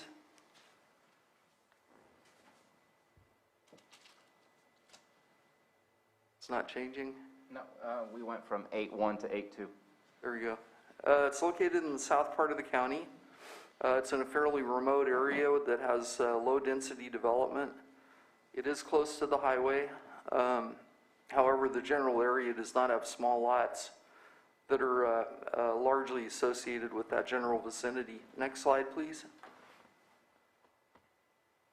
So the two properties with the stars on them are the Brand properties. There are 75 total acres in size. And the portion in the upper part next to the highway is actually part of the Brand property that's currently zoned RR. The overall land area of the RR would increase slightly, and it would change in configuration in a manner that would allow him to split the RR properties into 4 or 5 acre parcels. Next slide, please. Here's the entrance to the lot. There's some slope leading in. It's a fairly narrow entry into the Brand property. It connects with a shared road that was the subject of some, I don't want to say controversy, I want to say some appeals by the neighbors. They had asked the Planning Commission to require the Brands to improve the shared road, which they're referring to as Roberts Road. Planning Commission found that Roberts Road only benefited the neighbors. It did not benefit the Brands. They did not require any road improvements to Roberts Road, even though the neighbors that benefited from Roberts Road felt like it was the Brands' responsibility to improve the road. Next slide, please. Here's the entry gate leading from the highway onto the property. Next slide, please. Here's one of the photos of the site. It's a fairly big site. It's hard to capture the scope of it in photos, but this gives you a general idea of the terrain. Next slide, please. Here is the parcel map. It's a little hard to see up here, but it would result in, I believe it's 5 lots, 4 being newly created through the actual parcel map recordation. Next slide, please. If I can get a quick clarification. Sure. Parcel number 8-1 would be split into 4, and 8-2 would remain whole. That's your 5 parcels that you're speaking of, or 5 lots that you're speaking of, or is there 5 lots within 8-1? No, I believe that your first statement was correct. Okay. Next slide, please. So we've evaluated the project under a number of different adopted documents. We had analyzed it for the general plan compliance, and we found that if this action were to be passed by the board, that it would comply with the general plan. We compared it up against the Middletown area plan. We saw no conflicts whatsoever with the Middletown area plan. It meets chapter 17 of our county code, subdivisions. It complies with Article 47, which is the ordinance rezone amendments. Next slide, please. We prepared an initial study that was sent to the state. It's IS 17-31. We found that there were potential impacts that are associated with this project, but that all of them could be mitigated with certain mitigation measures that are found in the conditions of approval and also within the initial study for this action. Next slide, please. There was public testimony at the December 10th Planning Commission hearing. I received one phone call yesterday from a neighbor who lives in Reno, Nevada. She had requested that the item be pulled because she's asserted that she had not received a notice. I contacted Johanna in the admin department, who confirmed that in fact she had been mailed a notice. So the address that we have on file for her, which comes from the county assessor's office, is where the notice was mailed to. That's our common practice. Another neighbor, Mr. Hall, came in on Friday to look at the file. He was one of the neighbors who had requested that Roberts Road be improved so that the neighbors could benefit. This is before the Planning Commission determined that in fact, the Brands did not benefit from improvements to Roberts Road. It only affected the neighbors who essentially used the road to bypass the Brand property. Next slide, please. So the PC, the Planning Commission, is recommending that the board adopt mitigated negative declaration 17-31, approve general plan amendment GPAP 1701, approve rezone RZ 1701, and approve parcel map PM 1701 with conditions.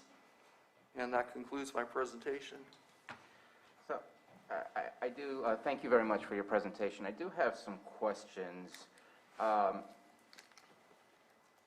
the conditions of approval solely based on the rezoning, or are they based on a project that is planned within the rezone?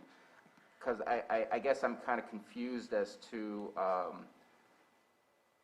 if we're rezoning something, can we require roads to be upgraded if there's not an actual project? And right now, there wouldn't be a project because we're only talking about a rezone.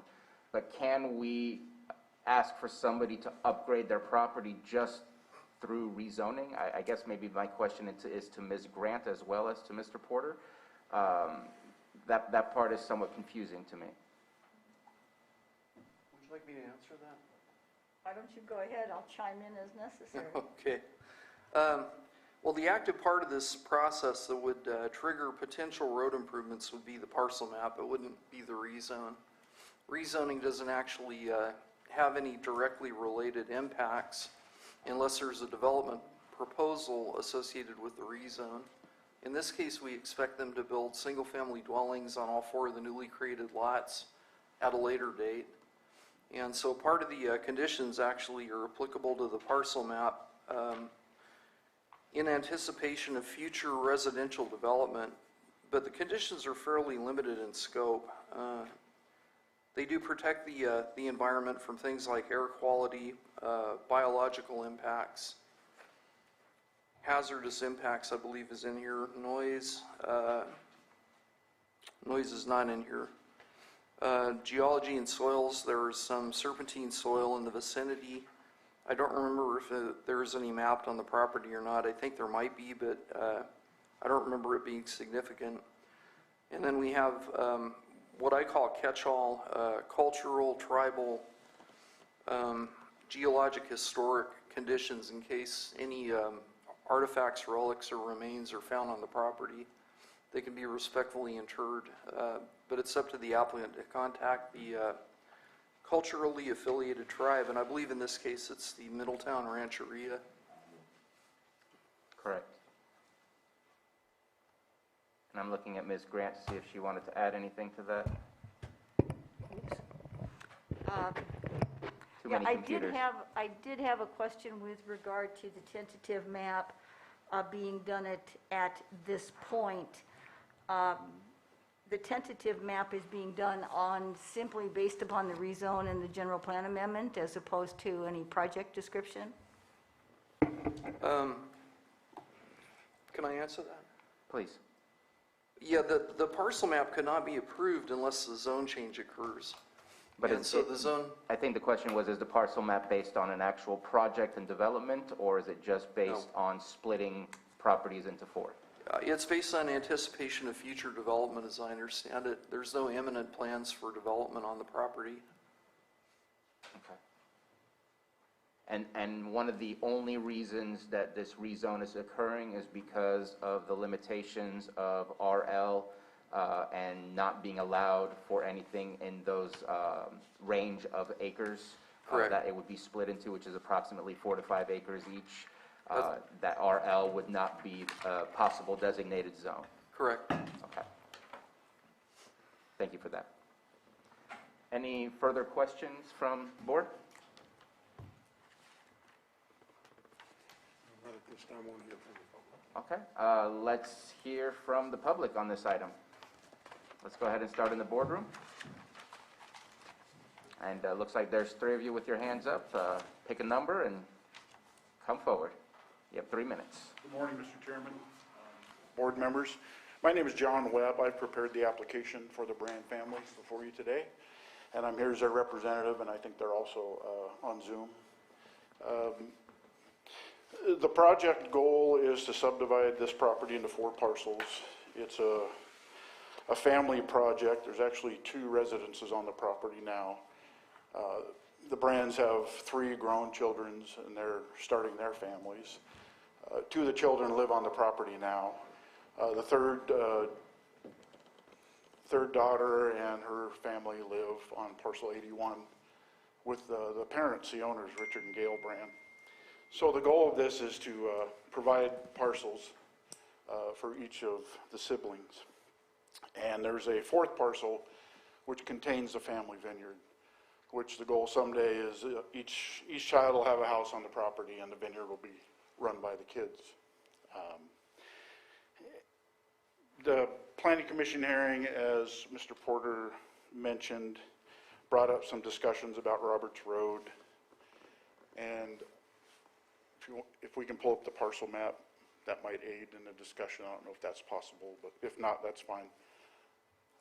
Roberts Road runs along the edge of the property, and the neighbors wanted the Brands, as part of this application, to improve the road. I don't really believe there's any nexus that would require them to improve the road unless they're going to use the road. Potentially, one home site on the property could be developed using Roberts Road, a very small portion of Roberts Road, and I think at that time a building permit application would trigger those road improvements. So I don't want to let you believe that they're flat out not going to do anything to Roberts Road. They're going to improve the entrance from the highway up to Roberts Road and their gate, and then if the property that develops off of Roberts Road uses a Roberts Road, they will be required to improve that road to standards, at least their portion of the road, which is a pretty small portion. Also in the Planning Commission hearing, there were some concerns over water toxicity. We supplied Mr. Porter with water test results, and the arsenic and the mercury and all those things were way below the state levels.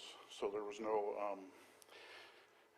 no information, or I should say no findings that they're getting close to having toxic water there. And again, that was brought up by a neighbor, and I don't know if that's pertinent to the parcel map before you, but we followed through and came up with some information from a lab. And if you have any questions, I'll be here. If anything comes up, please ask. Thank you very much. I know there were others with your hands up. Please come up.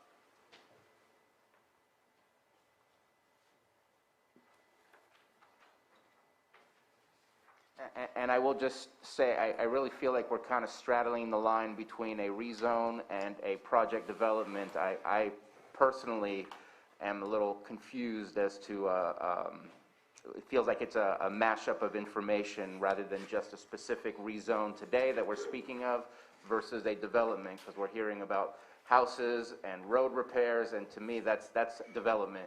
We're talking rezone right now. So unless somebody can provide more information as to how that takes place in a rezone, I feel like we're kind of discussing 2 different things in one topic, and I'd love for us to stay on the rezone as much as possible.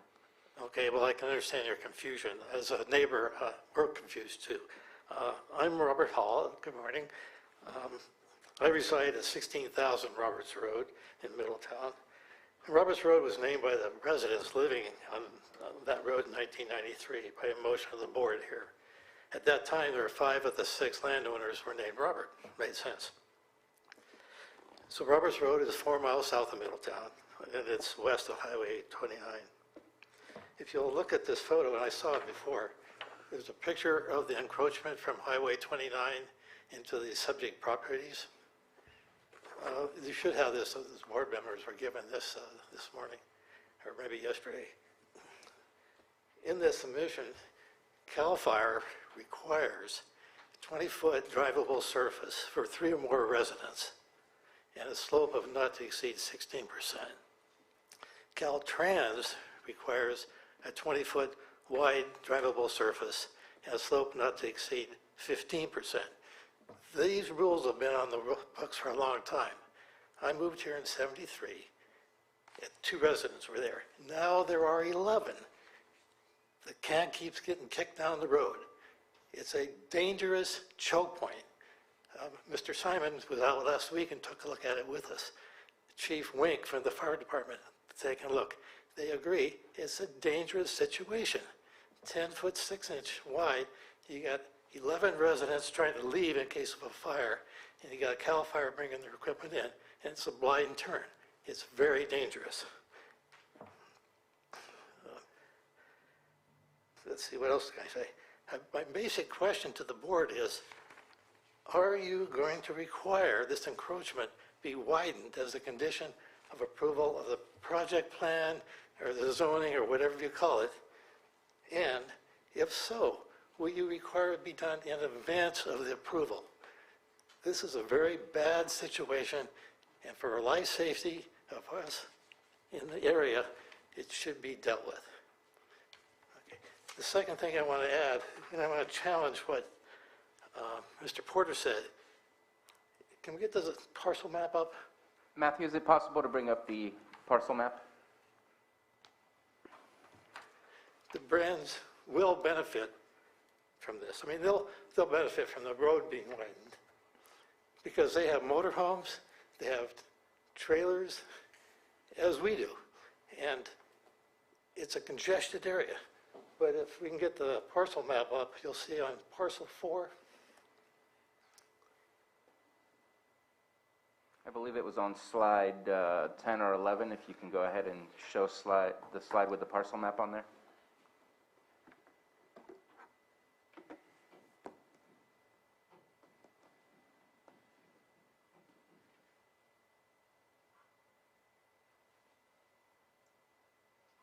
Are you able to see it on your end, Supervisor Sabatier? I see a big save disk, if we can get out of the full screen. It's like we zoomed in 1,000%. And you don't need to play the PowerPoint presentation, but if you could just pop up the slide within the PowerPoint, that would be perfect. And so right now, we do not have a shared screen, so if you could try again. Perfect. There you go. There. Thank you. Okay, no, thank you. Go for it. This is the encroachment area. This is parcel 4. This is Roberts Road. The only access. And sir, now that we know what you're talking about, if you can go back to the microphone so everybody can hear you. Sorry about that. That's all right. The only access to parcel 4 is on Roberts Road. It's not a matter of they won't benefit. They'll have direct access to this new parcel until it gets created. And what we're asking for in the improvement is not the road itself, it's the encroachment to the highway that benefits all these parcels, plus the parcel that's west of this that the brand's home is on. So I would hate to come before the board after the next major fire and say people were killed because the fire department couldn't get in and the residents couldn't get out because of the grade and the narrowness of that encroachment. May I ask, are there any questions? And sir, your 3 minutes are up at this moment in time, and if we have any questions, we'll go ahead and get to that in the near future. We have one more comment behind you. Thank you very much. Actually, can I ask, if it's okay, Please. ask Ms. Grant a question, just for clarification of my own mind? Do we normally look at road improvements when we're looking at rezones? And thank you for the question. If I may, when you're looking at a rezone, and here you're looking at. Hold on, we're They're not saying your getting mic's the not on. mic. There, all right. For some reason, I'm just not connecting with that button today. If you're looking at a tentative map that's going to create parcels, you know, going from 2 to 4, whatever, that's what you're looking at. You're not actually looking at the development itself because you don't have a plan for a development. So you're looking at just the creation, the purpose behind the rezone, but not the actual project. So that's what my inquiry went to. Normally, you also don't have a cultural resource catch-all when you're doing mitigations. I think that But what are you looking at if you don't know what the project well, development exactly. is? I think what Mr. Porter is talking about is, I think he's investing, and he can certainly correct me, that the tentative map is for essentially the rezone. Here's what's going to happen, here's what's going to change, and he's anticipating certain other things as a result of that change. And that's what he's including.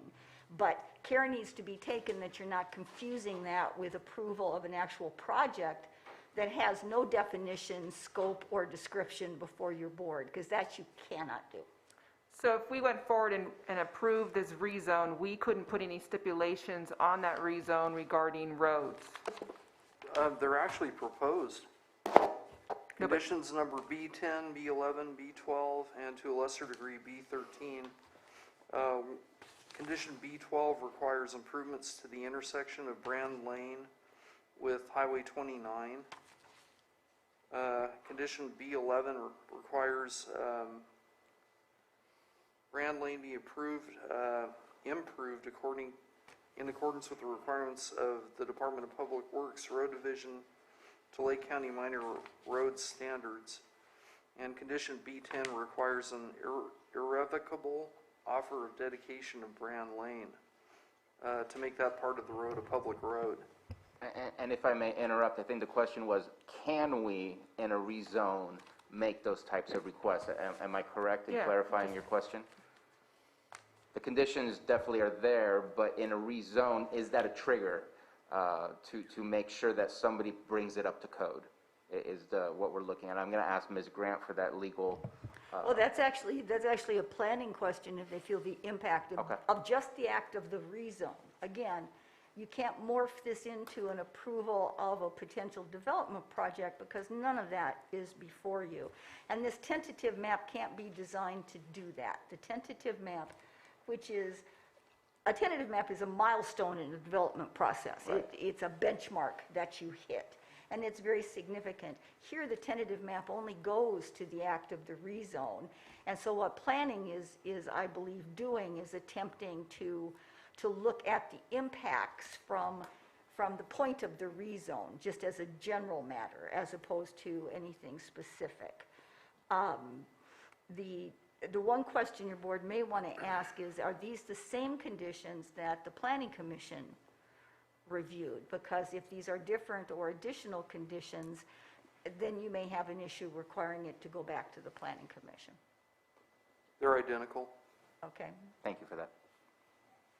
Does that help answer? Okay, thank you so much. Minus water level. We had another hand up, I believe two more hands up. Go ahead and make your way up to the microphone, one at a time.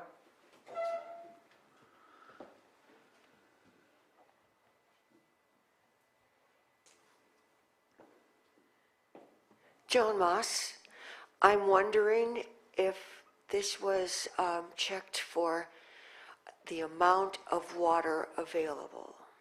We have a drought going on, and I'm concerned that there's not enough water for the zone change. Thank you. I know that this gentleman got up and talked about toxicity of the water. I don't know that he talked about the amount of water available. There's not too much water available this year for everyone. Thank you.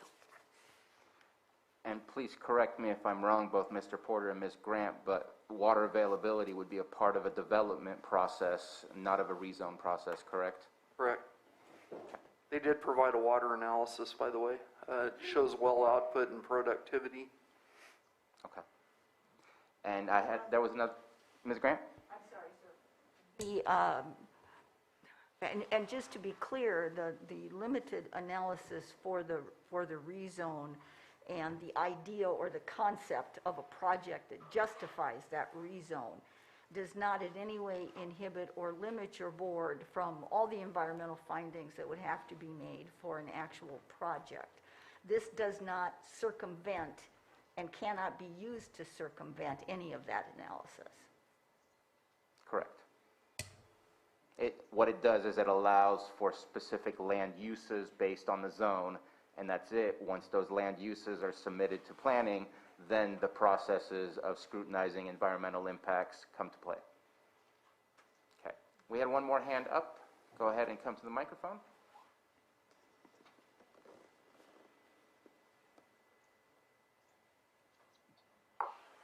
My name is Glennis Dunbar. I live with my husband, Robert Hall, at 16,000 Roberts Road.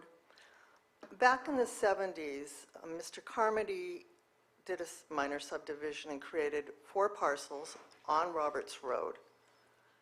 2 of those we own. A condition of him being able to get that subdivision approved, he had to dedicate a 60-foot wide easement of Roberts Road to the county. So he had to go out and acquire that land, that easement, from other property owners. Clearly, that was a condition for him to be able to make this subdivision. So I don't think it's unreasonable to say, in this case, that that easement to the highway, that portion that the Brands will be accessing, needs to be improved to link those two, which is a little different than what I hear Ms. Grant saying. Also, I have some concerns about the rezone in terms of parcel 4, which is the 5.93 acre parcel. What was brought before the Planning Commission states that there are no plans for development of that parcel. That parcel is small, given that most of it is 29% grade. If it was rural lands, I think it would require 20 or 30 acres. This is 5.93. And I think part of how they justify that is by talking about parcels to the west, immediate west of the Brand property across Highway 29, which were made well before the 70s. There's, I don't know, 10, 20 of them that are an acre or an acre and a half. They're all flat. They all border the creek. They all access from a public road. So the situation is quite different than the 5.93 acre parcel that the Brands are trying to create. And I find discrepancies between what was brought before the Planning Commission in the staff report and what shows up in the staff report for the Board of Supervisors, which is concerning to me. I don't understand how that works. I do have one question for Mr. Webb, which he could answer if it's okay to address that to him. You can address the board, and if we need someone else to help us answer a question, we may call on them. Okay. So it says in the documentation presented for the board that all the parcels will be accessed by ranch roads. To me, that means parcel 4 will be accessed by a ranch road, not by Roberts Road. So Mr. Webb could clarify that if you were to ask him. Mr. Porter, do you have the ability to respond to that? My recollection is that all of the parcels will be accessed from existing on-site driveways and shared access easements that are already existing. So whether it's called Ranch Road or Brand Road or Roberts Road, it really depends on which parcel it's accessing. The main entrance splits off into 2 different roads. The upper road, I believe they're referring to as Brand Road. That one goes into the site, it goes into a loop, and then it rejoins the road. And I think we were asking specifically about parcel 4 as access. Is that a already dedicated driveway? I think I'm going to defer to the,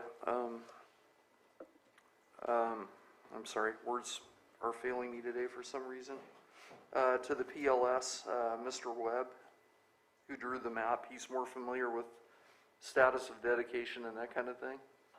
Okay. At this moment in time, your 3 minutes are up. Do you have any final comments? And then we'll go ahead and try to get that answer for you. Yes, my last comment would be, it also says that on the final map, all easements will be shown on the final parcel map. There's a lady, Mrs. Brockmeyer, who owns property behind the Brants, and there are issues around her easement through the Brand property. I'd like to know if that easement also is supposed to show up on the final map, or are they only talking about the Brand's easements to their newly created parcels. There's a lot of confusion in the language, lack of clarity, and just as you find yourselves confused, we found ourselves confused about what exactly are they talking about, what's being agreed to, what's committed. I don't know. I think it needs more attention. Thank you for your comments. And Mr. Porter, do you have a response for the other potential easement? Is that something that was seen and unnecessary for the parcel map? Or was not seen? Do you have any? Well, it's a fairly standard condition that every easement that's shown up on the deed has to transfer over onto the property. And that would include any conditions of approval that require dedications. And so any existing or proposed easements, dedications, or alterations have to be shown on the final map. And so the county surveyor actually provided that condition, and I don't remember what the condition number is, but it's within the conditions of approval that all easements must be shown on the map, whether they're existing, or in the case of the future road dedication, that needs to be shown as well. Okay. Are we ready to ask Mr. Webb, correct, to see if he can help us with that response for the access to parcel number 4? Thank you, Mr. Chairman. It's just not true what Mr. Hall said, that parcel 4 can only be accessed by Roberts Road, okay? There's plenty of access points within the Brand property if they come in on the proposed dedicated road. But they have the right to use Roberts Road. And as I said earlier, if they come in with a development application, and county council can correct me if I'm wrong, if they come in with a development project on parcel 4 and they want to use Roberts Road, they can use Roberts Road. They will just be required to improve the portion of Roberts Road that they're going to use. I don't know how far up Roberts Road the halls are, a mile, half mile. Absolutely no nexus for us to have to improve their road. They even said they had a subdivision from the 70s and they were supposed to do road stuff. My understanding is there's no road maintenance agreement. The original subdivider didn't build the road the way he should have. I'm not sure what the problem is, but I think Mr. Hall wants a new road and he wants Mr. Brand to pay for it. And there's just no nexus here. If we go to development and build on parcel 4, if they use Roberts Road, they will be required to develop that portion of Roberts Road. The conditions of approval are really clear, items 11 through 14. They've got to improve the Caltrans entry. They've got to widen that road. They've got to build their subdivision road to current standards. They're not trying to avoid anything. It's all in the conditions of approval. As far as the easements go, Ms. Brockmeyer's easement and all the other easements on the Brand property are shown on the tentative map, and they will be on the final parcel map. Standard condition, it's a normal process. So it's just not true that parcel 4 can only get access off of Roberts. And if it were, it's okay. It's a public road. We'll have to improve our portion of it. And regarding water, the water source is well over 100 gallons a minute out there. There's plenty of water there. Okay, thank you. I think, was that everything? Yeah, no, I think we're good. Okay. Thank you very much. Thank you. I do see we have a hand up on Zoom, and let's go ahead and unmute Betsy Kahn.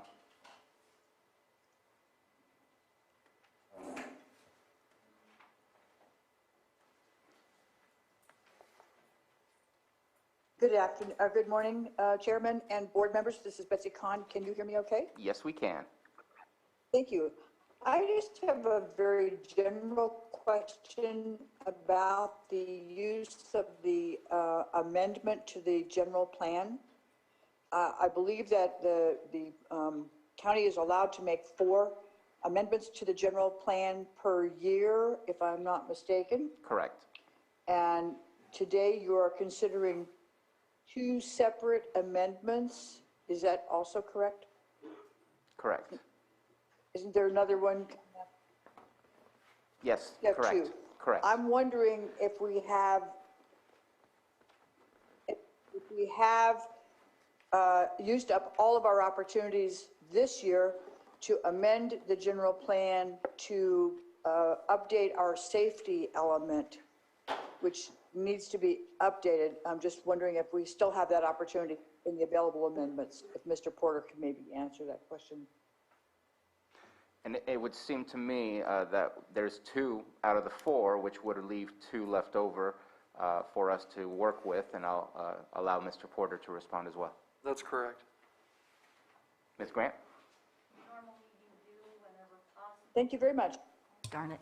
Normally you do whenever possible. If Susan leaves, I won't be able to talk to you again. You do combine those amendments whenever possible because it's a calendar year, which begins in January. This is only July. With these 2 actions, you will use 2 general plan amendments, and 2 might sound like a lot for the rest of the year, but staff will have to be very cautious in terms of going forward to combine them into resolutions whenever possible to avoid hitting that maximum, because then you'll be done. And so will anyone with an application in front of community development that they'd like to move forward with that requires such an amendment. Okay, thank you very much, and thank you for the comment. And looking for any final public comments before we bring it back to the board.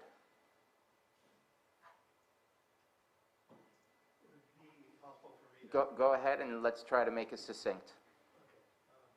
And let's wait till you're at the microphone, please. Thank you. Again, I'm Roberts Road, 16,000 Roberts Road. I want to challenge what Mr. Webb said. I only want to see the narrow encroachment from Highway 29 to Roberts Road widened. We're not asking to improve the road. The road is just fine as it has been. Neighbors have been maintaining it for, I know, the 40-something years I've been there. The key issue is the narrow entrance where fire equipment and residents can't get through at the same time. And I think for however you want to call it, we have a life safety issue. And in my mind, given the conditions that Mr. Porter's put on this thing, when he talks about that, you should say it's got to meet the requirements of Caltrans and CAL FIRE. Thank you. Thank you. Let's go ahead and bring it back to the board. Any questions? Supervisor Simon. Can I just get some clarity on that? Because I know that, Mr. Porter, you talked about there is a condition. There is a condition that it will need to be improved, the encroachment. So to what standards are those improvements? I think there are 3 different potential standards that apply to roads in that vicinity. That particular condition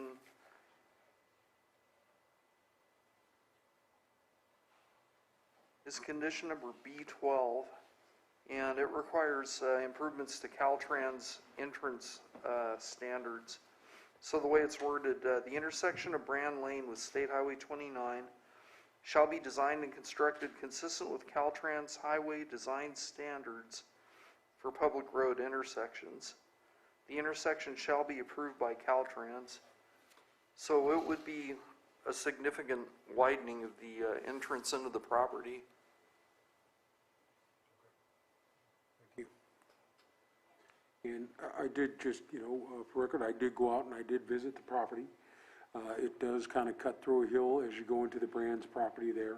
And, I would concur that it would need to be widened out there. As we're talking about this and we're doing things, looking at future fire incidences or other operations where we've got to get multiple folks out of one address, I think that's a positive thing. I think that what's in there in the rezone documents gives us that opportunity.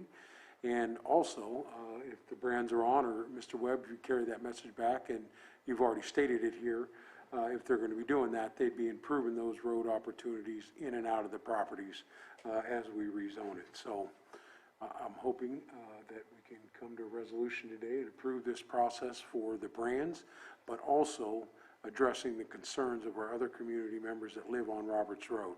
And understanding that, it is a unique property, and it can be accessed from both roads. They can either go into the Brand property where you see the gate that was up on the theater there, or on the screen, or you can go right up to parcel number 4.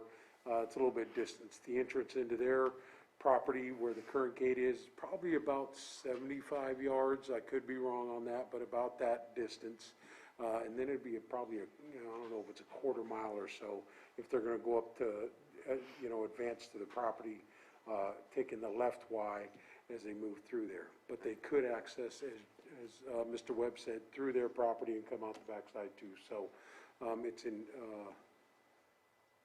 I think when going out looking at this, I think this is a positive project for that area, and but I think the improvements are needed. So I'm glad that they're in there, and I'm willing to move forward with it in that manner. And making the brands aware. If they come with a project, those are going to be some of the requirements, and it's already been stated here. Okay, thank you. Anyone else have any comments? I do have a question for you, Supervisor Simon, and I'm kind of going to lean on you for the direction since this is in your district. But just as a devil's advocate, a quick question. Do you think that there, and I guess that would be in the development of any further development in that area, because I'm just thinking of the number of folks that started with, where it's at now, and where it could be with the splitting of more parcels, which creates more opportunity for more residences to be built out there, which means more traffic turning on and off of the highway. But I guess I just answered my own question that those things would be tackled during the development of those projects. So never mind, I take my question back. That answers that. As a supervisor, you're always learning things. Obviously, knowing that address there, through there, I was educated that there were 11 parcels up in that road. I know that there was, I had an idea there was around 5 or 6, but in the investigation and going out and visiting the halls, I learned that there were 11 properties back up through that canyon. So, there already is some expansion that had happened. And the improvement of the roads is very important, as we say. It cuts right through an embankment that really does bottleneck in that area. So those improvements and widening of that entrance into those properties, well, it may give us opportunities down the road, but once again, we have that conversation is, access being the most important thing for those residences. Now, we've had conversations before about CAL FIRE Public Resource Code. I think it's 4291, and I know that our fire districts have been pretty adamant that we need to support them in making the egress and ingress as safe as possible for everyone, especially during fire seasons, and so this is an opportunity here to help fix some of those things. So if there's no further comment or questions or deliberation from the board, looking for action. Okay.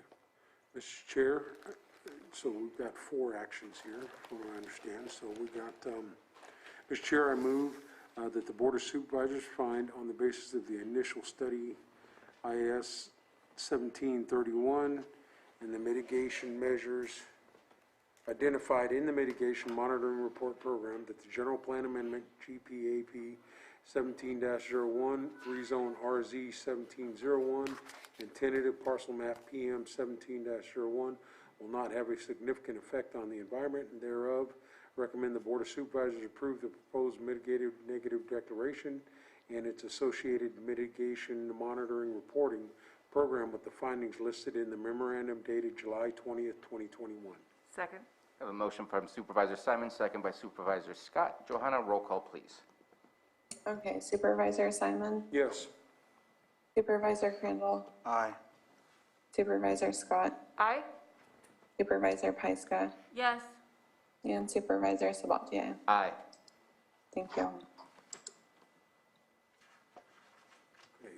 Mr. Chair, I move that the Board of Supervisors make a motion for approval of the General Plan Amendment, GPAP 17-01, applied for by Richard and Whitney Brand for the following reasons. The proposed General Plan Amendment is found to be consistent with the Lake County General Plan, the Middletown Area Plan, and the Lake County Zoning Ordinance. The proposed amendment is compatible with the existing land uses in the vicinity and is outlined in the initial study IS 1731 prepared for this application. The proposed amendment will not result in any significant adverse environmental impacts, and the findings listed in the memorandum dated July 20th, 2021. Ms. Grant, did you have something you wanted to add before we move forward? You have a resolution adopting the amendment to the general plan. I'm not sure why it's provided to you via motion. So I offer. Did Mr. Porter want both of these things, or? I haven't actually done one in California, so I wasn't quite sure. You want the resolution then, Board? I apologize, Supervisor Simon. I was looking for the document while you were reading that entire thing. What's before you is a resolution adopting an amendment to the Lake County General Plan, GPAP 17-01 for the Brand Family Parcel Map Project. So moved. The resolution has been offered by Supervisor Simon. Johanna, roll call, please. Okay, Supervisor Simon, Aye. Supervisor Crandall, Aye. Supervisor Scott, Aye. Supervisor Pyska, Yes. and Supervisor Sabatier. Aye. Thank you. Okay, and that takes care of that item with that resolution? No, there are further actions that have to be taken. So, Mr. Chair, we'll continue on the list here. Mr. Chair, I'm sorry, sir, before you continue. yes. The rezone I see is done by motion, but if you look at the packet, what's provided to you by staff is an ordinance. It's an ordinance amending section 21-3.7 of chapter 21 of the ordinance code of the county of Lake by adopting a sectional district zoning map number 3.7 sub B1 blank. That will have to be filled in at the time your board approves this. This is an ordinance. This has been a public hearing. Nonetheless, because this was somewhat confused Is your mic on? in the information to your board, I would recommend that you have the ordinance for 2 readings here. So the first motion here would be a motion to have the ordinance read in title only and to waive further reading of the ordinance.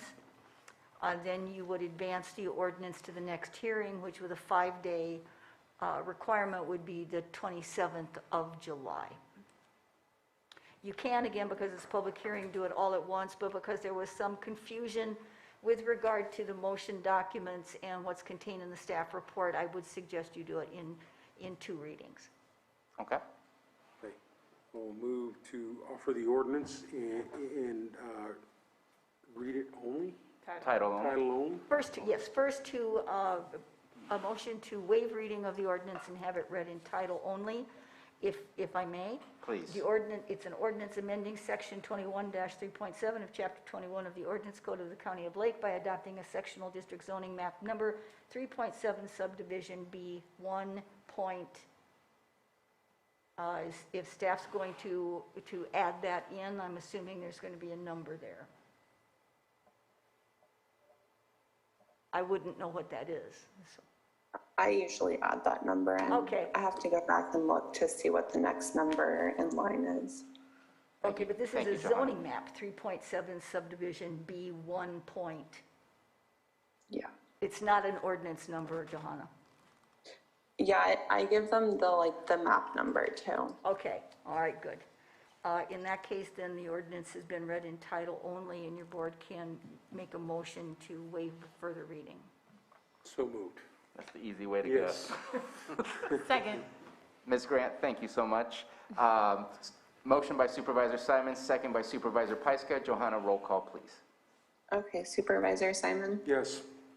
Supervisor Crandall, Yes. Supervisor Scott, Aye. Supervisor Pyska, Yes. and Supervisor Sabatier. Aye. Thank you. The final motion as to this ordinance would then be a motion to advance reading, to advance the ordinance to July July 27th? 27. So moved. Second. Motion by Supervisor Simon, second by Supervisor Pyska. Johanna, roll call, please. Okay, Supervisor Simon, Yes. Supervisor Crandall, Aye. Supervisor Scott, Aye. Supervisor Pyska, Yes. and Supervisor Sabatier. Aye. Thank you. Thank you very much. And that will complete. No, sir. I'm so sorry. So is the final just a motion, Anita, or? It is just a motion, sir, Okay. for the parcel map, again, for the project of the rezone general plan amendment. And it's there, I believe, on Yep. the final page. So, Mr. Chair, I move that the Board of Supervisors find the tentative parcel map PM 17-01 applied for by Richard and Whitney Brand on property located at 23987 State Highway 29, Middletown, California, 95461, APN 013028-A1, is in conformity with the provisions of the Subdivision Map Act and Chapter 17 of the Lake County Code and the Lake County Code, and upon that basis approve said map subject to the conditions and with the findings listed in the memorandum dated July 20th, 2021. Second. Motion by Supervisor Simon, second by Supervisor Pyska. Johanna, roll call, please. Okay, Supervisor Simon, Yes. Supervisor Crandall, Aye. Supervisor Scott, Aye. Supervisor Pyska, Yes. and Supervisor Sabatier. Aye. Thank you. I believe we're done with that item. Thank you very much. It is 11:14. I think it's time for us to take, thank you very much, take a quick break. Let's go ahead and come back at 11:25. Did I miss this? 10:15.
Hello, hello.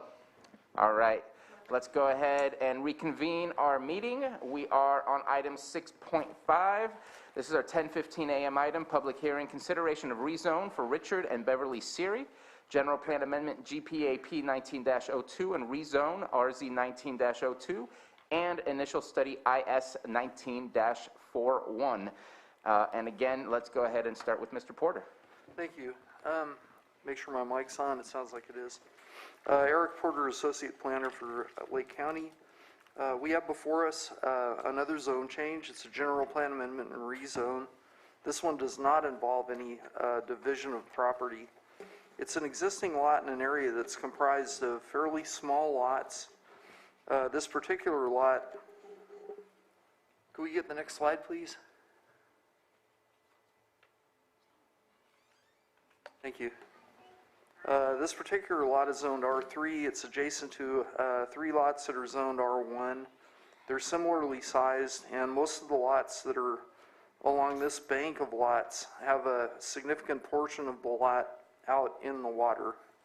So the buildable area of this particular lot is fairly small, and the relevance of that is the ability of people in the R3 zoning district who are not allowed to build single-family dwellings because of how the R3 zone is set up. They're required to build at least a duplex or larger. Mr. Siri does not want to do that. He wants to change the zoning in a manner that would allow himself or his family to build a single-family dwelling on the property. Given that there are so many R1 zoned lots in the vicinity, the Planning Commission found that it was appropriate, and they recommended on a unanimous vote that the zone change and general plan amendment, they're recommending the adoption and approval of the rezone and the general plan amendment. Next slide, please. So the property itself, again, is right on the lake. It's about just under half an acre in size. About a half of that is underwater. Next slide, please. And you can see the subject property. It's R3. It's next to 2 other R3 properties to the north. To the south are 3 R1 zone properties. To the east are all R1 zone properties. Next slide, please. So we did an analysis, and I've got to swap my glasses out here. We compared it up against the general plan. We found that it met all the criteria that applies to high-density and low-density residential in the general plan. It complies with the Lakeport Area Plan. It complies with the R1 zoning standards following the completion of the zone change. And the lot is too small to support multifamily development. Next slide, please. We prepared an initial study, IS 19-41. We received no adverse comments from any notified state agency, and mitigation measures were put in place for air quality, biological resources, and cultural and tribal resources should any be found on the property. No neighbors testified at the Planning Commission hearing. We received no opposition to this action whatsoever. Next slide. So the Planning Commission recommended on a 5-0 vote that this be adopted. So the mitigation measures recommendation is to adopt mitigated negative declaration 19-41, to approve general plan amendment GPAP 1902, and to approve rezone RZ 1902. And I think that concludes my presentation. Thank you very much, Mr. Porter. Any questions or comments from the board? Okay, seeing none, let's go ahead and open it up to the public. In the Zoom room, please raise your hand by clicking the icon on the bottom of the screen, or else if you are in the audience here in the boardroom, if you have a public comment, please come to the microphone. And seeing none, let's go ahead and bring it back to the board. I have a question for Supervisor Scott, as I believe this is in your district. Obviously, it's surrounded by R1, so it's not a strange ask to do a rezone on here. I guess my question to you is just, due to the issues of housing that we have here, getting rid of an R3, does it seem as we're prohibiting right now something that could create multi-housing for our communities that need more than just one house? Or is the R3 itself prohibiting, because obviously we have a gentleman here who's looking, I know we're not supposed to talk projects, but at the same time it seems more plausible that a house would be developed and built if moved to an R1 versus an R3. Just kind of wanted to put that question out there just for discussion. Other than that, I see no problems specifically with the item and the rezoning. You know, if this property wasn't right on the lake, I would open those questions, but it's so hard environmentally to build right there on the lake, and I would rather see a larger piece of property on the lake than to chop it up into smaller ones.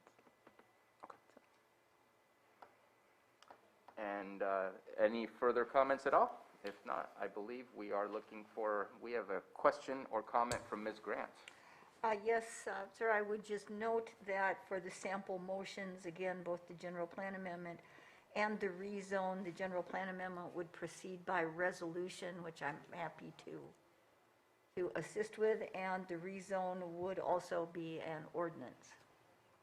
Which means it would come back again for a second reading, similarly for next week's meeting. It can. This was pursuant to a public hearing, so your board could move forward and adopt the ordinance today. You could have with the last matters, just the last matter was a bit confusing in terms of presentation, et cetera, that I just advised out of an abundance of caution. There's nothing wrong with putting it into 2 readings if you so choose on this one also. That's completely up to your board. Okay, and I believe we'll leave that to the person making the motion. And just before I make the motion, I just want to make sure that you didn't want to make any comment on this item because this is the item that you question about. Just making sure that we're not missing you. So we will reopen public Sorry. comment. No worries. My name is Glad you asked that. Richard Siri. The reason that we wanted the zone to change is because the lot is too small to build multiple housing on it. It's just, if you take all the setbacks into consideration, you'd have to build a 3-story house, 20 by 20, 3 stories high to get multiple, It's just, that property was zoned by the county way, way, way back when that whole string of property through there belonged to one person. So as it got divided up, the zoning never got changed to the point where, it's in fact the people next door on the south side of that property, theirs was zoned R3 and it got changed to R1. So each, just makes sense. It'd be a heck of a view from the 3rd floor, though. Thank you very much, sir. Appreciate that. Let's go ahead and close public comment and bring it back to the board for action. And before that, if it's possible, Matthew, if we can get rid of the sponsored session dialogue box on the screen, just for people in the boardroom that are looking at that. Or Is it this mouse here? Eric, if it's possible for you to use the mouse, or Tina, if you want to help. Supervisor Scott, I apologize. Just hit OK. Can't see it. No, we don't want to buy. We don't want to buy. Sam has it. I did remove it on the others. There you go. And Supervisor Scott, I I am think ready. we're waiting for a motion. Mr. Chair, I move that the Board of Supervisors find the general plan amendment GPAP 19-02 and rezone RZ 19-02 applied for by Richard and Beverly Siri on property located at 4436 Lakeshore Boulevard, Lakeport, further described as APN 029-141-22. Adopt the mitigated negative declaration, IS 19-41, based on the findings set forth in the memorandum dated July 20th, 2021. Second. You have a motion from Supervisor Scott and a second from Supervisor Simon. Johanna, roll call, please. Okay, Supervisor Simon, Yes. Supervisor Crandall, Yes. Supervisor Scott, Aye? Supervisor Pyska, Yes. and Supervisor Sabatier. Aye. And if Ms. Grant could help me with the resolution?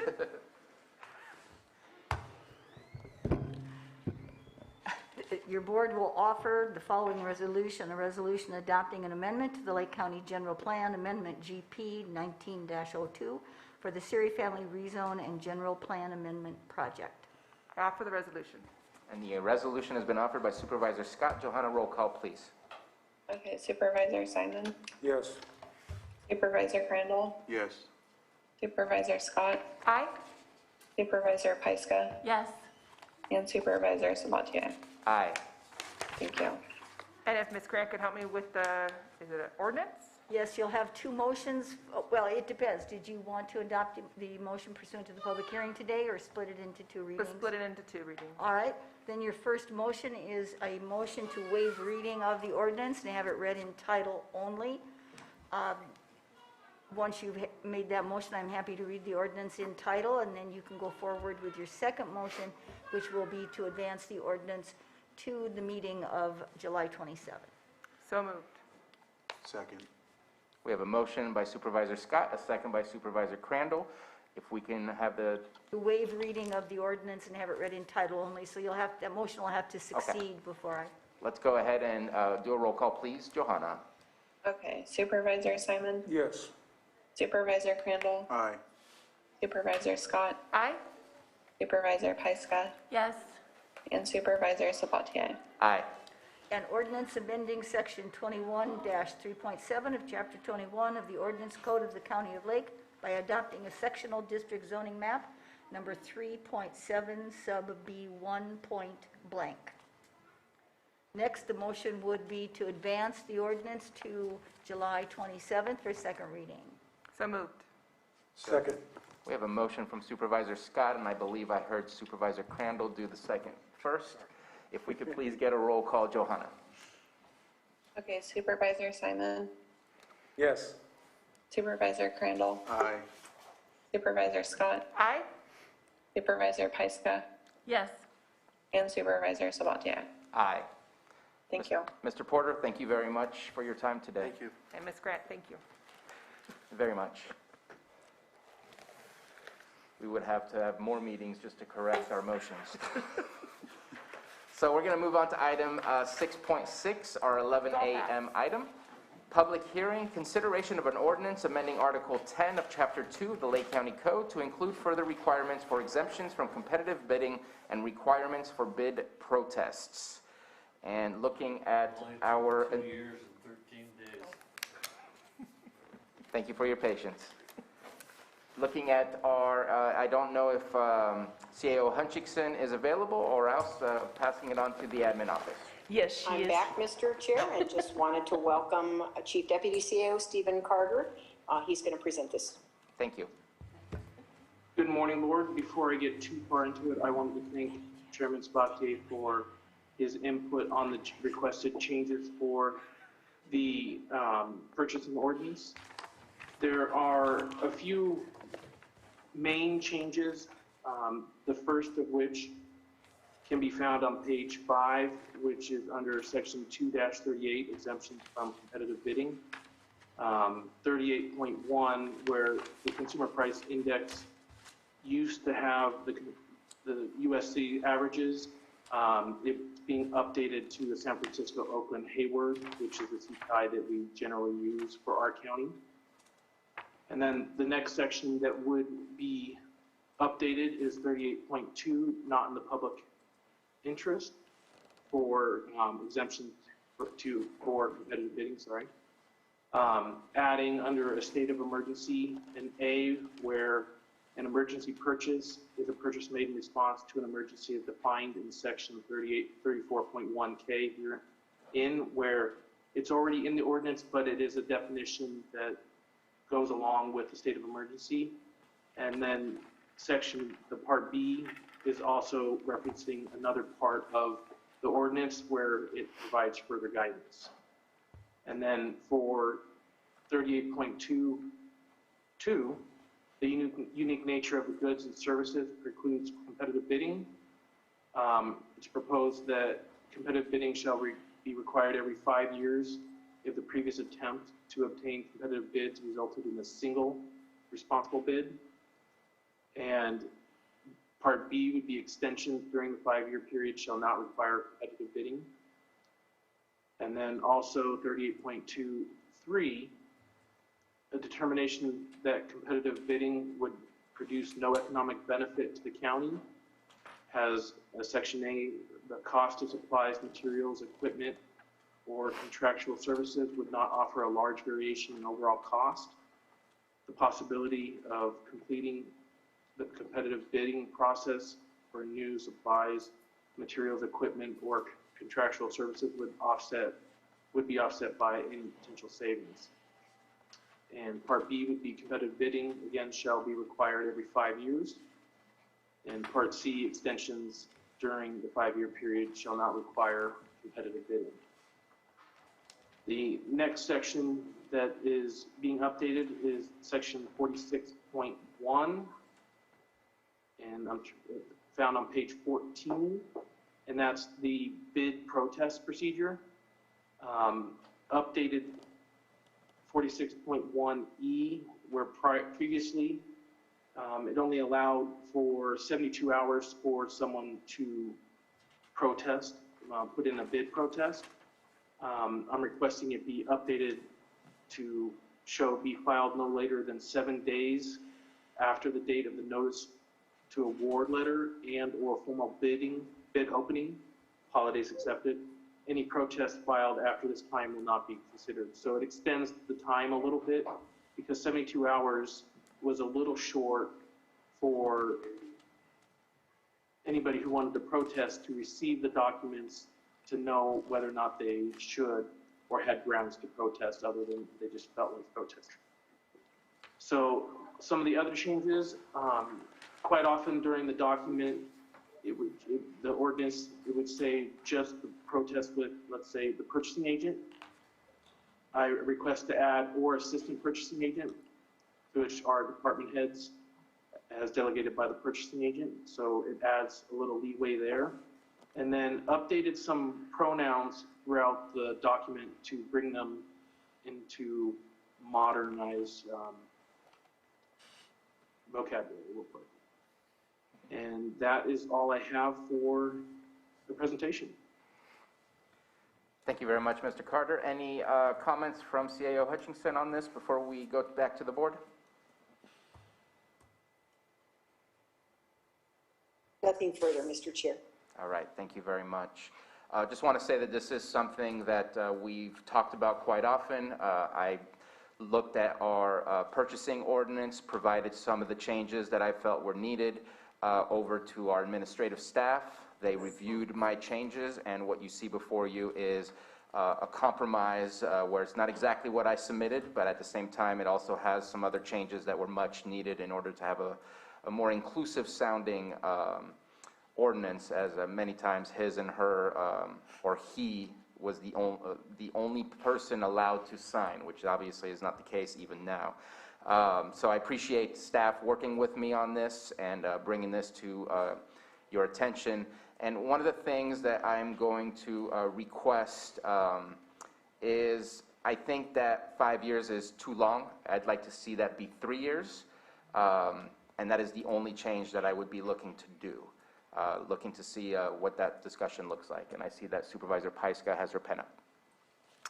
Yeah, I appreciate these updates, and you know, with these changes, I think I'm okay with 3 years, but this will just really have our staff in the habit of going out to bid when they need to, and it won't create any undue pressure or last minute stress. It's just going to you know, develop this as a necessary process moving forward. Thank you very much. Supervisor Scott?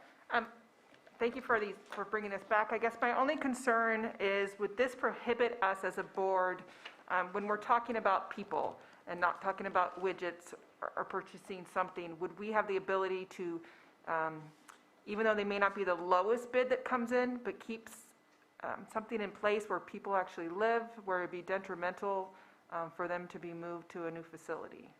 would we still have that ability to do that? So an RFP does not require you to take the lowest bid, because that's a proposal versus, if you go out to bid, it is the lowest responsible bidder. But if you go out to RFP, there's a criteria of how you want to choose your vendor. And it does not have to, the finance piece generally is a separate piece. You evaluate them on their abilities and your needs, and then the financial piece is brought in later. So it doesn't always end up with the lowest cost. That I would And Mr. Chair, if I could add. Please. This will necessitate that departments get into a cycle so that they're issuing their request for proposals well ahead of the time that contracts expire. So they'll need to create calendars, like for instance, if a contract is set to expire June 30th, they should start the RFP process, depending on how complicated it is, perhaps as early as January, the preceding January. Our office issues RFPs all the time. It is not a complicated process. It's a template. You merely need to know your scope of work. And if you've had services in place for a while being provided by a firm, then you know what your scope of work is because they've been providing it. It is a routine process. And we also, to assist department heads in getting used to this, our office plans to hold a training session to go over the RFP process. And I guess I just have a concern also with the 3 or 5 years with our staff already being so overloaded and unable to keep up with what they're doing. I just don't want to make it more detrimental to them by bringing it every 3 years when they have a hard enough time keeping up with what they're doing now. That's it. Thank you for your comments. Supervisor Simon? Yeah, I'd like to hear, obviously, a preference of, yes, I think I'm leaning towards the 3 years also as we get in that cycle. But I do want to hear from our directors that probably they're going to talk on this issue. And I do have the longstanding concern. I've said that before. When we talk about it, when we're dealing with people, I think we need to always be looking at those, individually and looking at that stuff and having those conversations directly about it. Because if we're purchasing a generator or a car or something, it's totally different than, as we've heard from our behavioral health director, and as we all know, at least, I have folks in my family that are in, treatment programs and other things, and interrupting that or putting any extra stress on that just really challenges the families and the individuals who are dealing with those issues. So just always a consideration, but I want to hear that. But I did have one other question in this document, and just some clarification, Stephen, and yeah, I didn't ask you before, but I'm going to ask you right now. Local vendor preference. As we always said here and we talk about this, it is in just above the section, let's see here. Let me see what page it's on. Page 10. It's down 4.1, 41.3, local vendor preference. And, as we were talking about economic development, other opportunities here in the county, I know it's a little off subject on what we're doing, but the ordinance is open, so I want to bring it up to understand exactly, how this local vendor preference is working, and if we should increase from the 10,000 maybe to 15 or 20,000 to give local businesses a different opportunity instead of having to come back to the board to make those decisions. So I want to put that out there right now for a discussion because we know if we're using local vendors, we're creating jobs and opportunities here locally. And just as we've heard from other directors, even our behavioral health director, I see Todd's on now, that building an economy here is something we're always looking to do. So given, our local vendors preference, I am all in for that if we can do that here locally. So appreciate the comment. Any further questions? I was just going to say, and because I heard what Supervisor Scott said about possibly the only facility to be able to give services to like a specific, person that's in that hospital or, living environment or whatever the case may be. And I just need someone to correct me, maybe Stephen, they would still have the opportunity, if going out for other bids, to state, I highly recommend item B or bid B, because they would be continuing the service for the vulnerable people that have nowhere else to go if we go with this other bid or something like that. That would, is that? That's where proposals would come in, Supervisor, to where your criteria of what you're looking for is only matched or is best matched by the vendor you're talking about versus, let's say, a cheaper one but in Tennessee. Okay. That's where the proposal method weeds out the only go with the lowest bid. Okay. So that a proposal would provide you the necessary backup to not go that way. Thank you, Stephen. Thank you for the clarification. Mr. Chair, could I just? Yes, please. clarify? So really what I want to do is I just want to answer quick, I would propose that we change the local preference to 20,000 instead of 10,000. So I don't know what effect that'll have, Stephen, but, I know I'm throwing it out right here in the meeting, but that would be a proposal that I would like to have a discussion on. Okay. Can I add to that before you guys fully start debating it? That would work within, if it's our own funding sources, once you get into state and federal funding sources, especially federal, you're not allowed to exactly do that. So it basically depends on your funding source, on the ability of being able to even do specifically local like that. Yeah, and I did read that at the bottom where it says state or federal statutes are, exempt from this. So what I'm talking about is our opportunities, to do it here locally. So that would be my request on this. So I did not want to change a whole lot in front of you when I originally brought this, but I appreciate you bringing it up, and I think that's a really good point that things are changing. $10,000 is not the same as a $10,000 when this was originally written and ratified, and I think that changing that up to 20,000, I am absolutely in agreement in making that happen, because every dollar that we can keep here is dollars we can keep here in return through taxes and people purchasing stuff here. Every dollar that we send out, we're probably not going to see any of those dollars return. So I see that as an absolute benefit, and I couldn't agree more with making that change. Anyone else wish to speak on that? So we're keeping the 10% the same, just raising the ceiling. That way, if it's $200,000, 10%. Sure. Yeah, compared to the other ones. Let's go ahead and open it up for the public if there's no further comment from the board. Let's go ahead and start with, I wanted to make sure and check, I saw him on video, but yes, your hand is up, Director Metcalf. Thank you, Mr. Chair and members of the board. Todd Metcalf, Director of Behavioral Services. I just want to thank you supervisors for understanding the special need that my department has around, and Tina, I think you said people, not widgets, because I am concerned about the quality of care for our folks. I just want to make sure that the Lake County Code 38.2, my understanding that will still stand, that there could be an exemption to waiving the formal bidding process when it does come to specialty services, such as most of my folks that are, housed in mental health or substance use disorder institutions, that, to move them wouldn't be in the best interest of client care. I just want to make sure that that's still an option. And I know you've heard me say this over and over again, and a lot of times my argument is, the state of California, Department of Health Care Services, gives us a list of facilities that we are allowed to use. We can't go outside of that list. And as I've also mentioned before, if you can't go to sleep at night and want to do some research on the Olmstead Act, what that pretty much says is that we have to place our clients in facilities that are closest to where they live. And as you've heard me say multiple times too, Lake County really doesn't have those types of specialized facilities, and I'm still working on that and hoping that before I retire we'll get one here.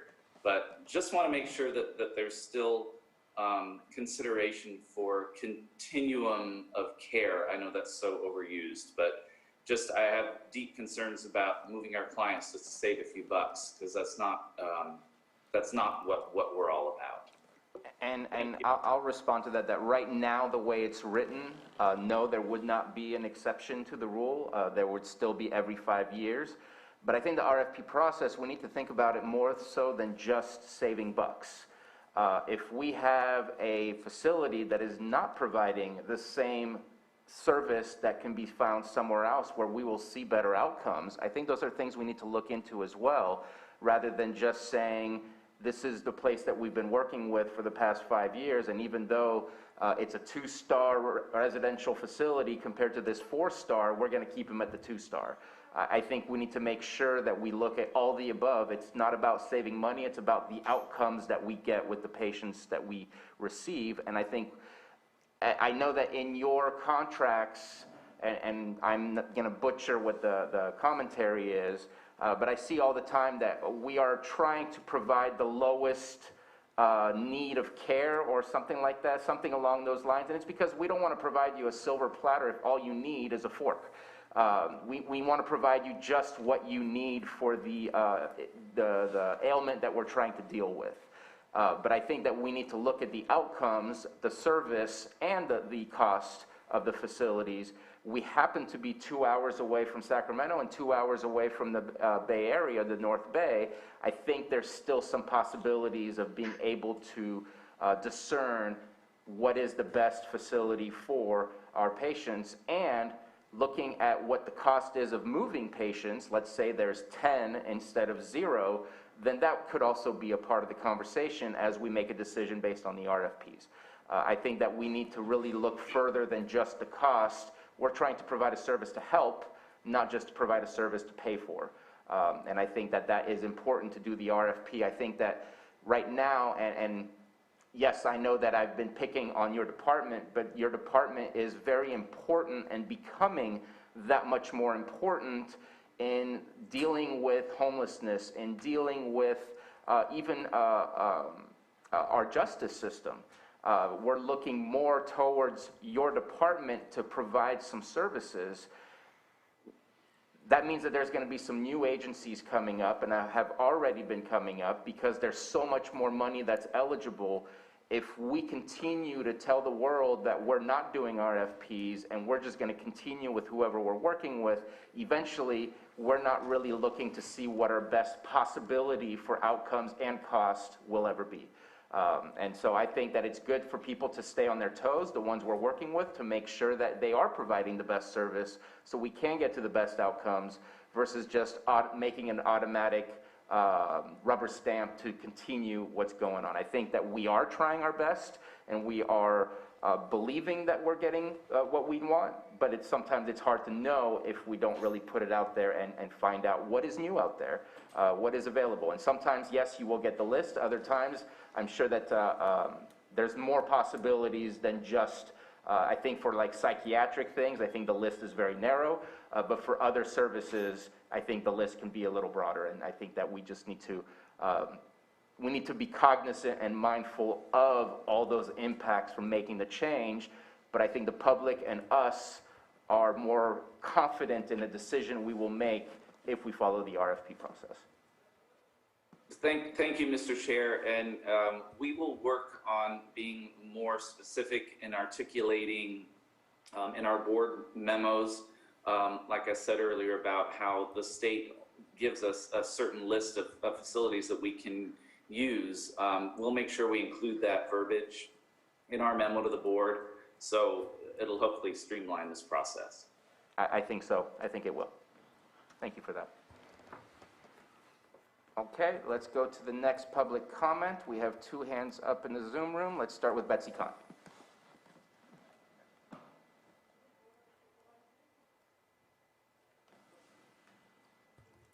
Good morning, Chairman and Board. Thank you so much for letting me comment here. My comment just has to do with the process by which this document was offered to the public to read. Last week, you looked at a document changing the policy for public complaints, and the agenda package included the existing documents in a track changes edition and then the final document excluding those changes as they were approved. In this case, there was no such opportunity for the readers. I do not have the patience to go back and read every old document and every new document. Just either that or a change list, which is very common in the industry that I come from, where you say paragraph such and such, replace this sentence with that sentence. That would just have been really, really helpful. I do think it would be also helpful if, in the case of the mental health services, that really this board could look at the complexity, since we solve these, it is to find these services and place people safely and securely, and it's not an easy job. We know how much work the staff puts in to take good care of those clients. So I just want to thank you for mental health, the behavioral health department has to go through. Thanks a lot. Thank you for your comment, and I do apologize on the original submission of the agenda. The red-lined version restricted the red lining and only had the final update. You could still see the lines on the side of the document to show that changes occurred in those areas. As of Monday, the red line document is available for the entire public to review. And since this will have to come back for a second reading, I'm looking at Ms. Grant. I'm comfortable with moving forward. If approved today by the board, that will be available for everyone to review as well. Mr. Chair, if I could also add, the cover memo that accompanied this item did list the areas where the changes were made, but you are correct that the red line version showing the changes was uploaded yesterday morning. Thank you for the clarification. Ms. Grant, did you want to add? Only to say that that's fine, as long as the public does have the opportunity. Microphone. I think you turned it off instead of on. All right. I need a sticker, obviously.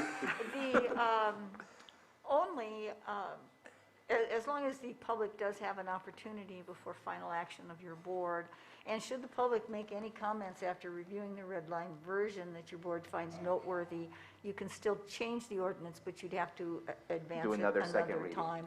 And I think the fact that the memo to your board that outlines those changes is the critical factor here. Perfect. Thank you very much, Ms. Grant.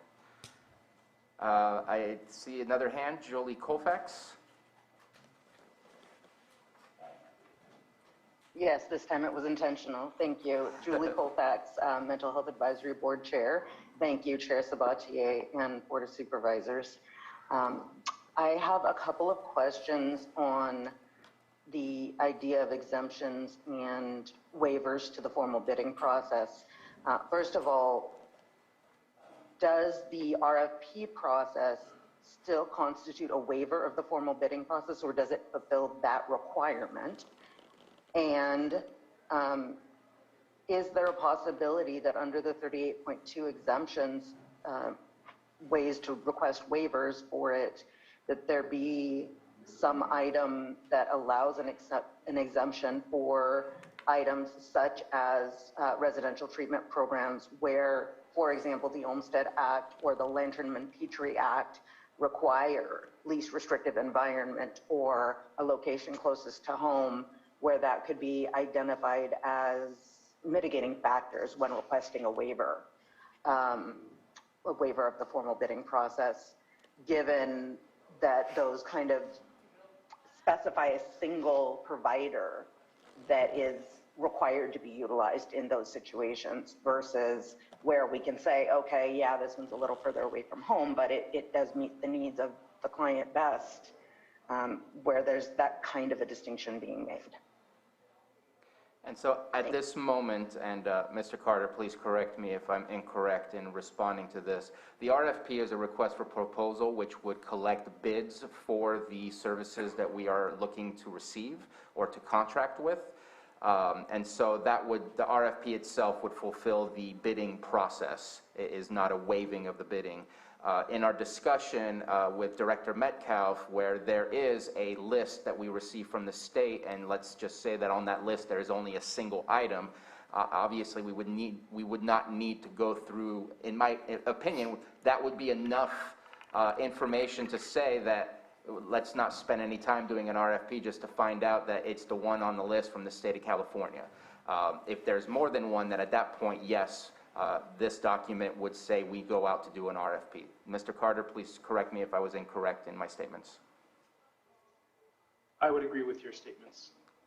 Okay, and hopefully that alleviates some of those times where it's just dumb to go do an RFP to find out that the one on our list is the one we're going to receive a bid from. At that point, we just sit down and negotiate like we've been doing with the contracts that we've been approving for behavioral health.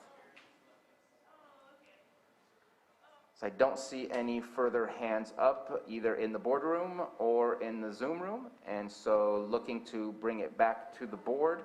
I did want to just mention one thing. I know it's on our memo for agenda items, and it talks about whether or not something is within the budget. And I know that, I'm going to read it real quick, section 2-43, it's on page 11 of the PDF document.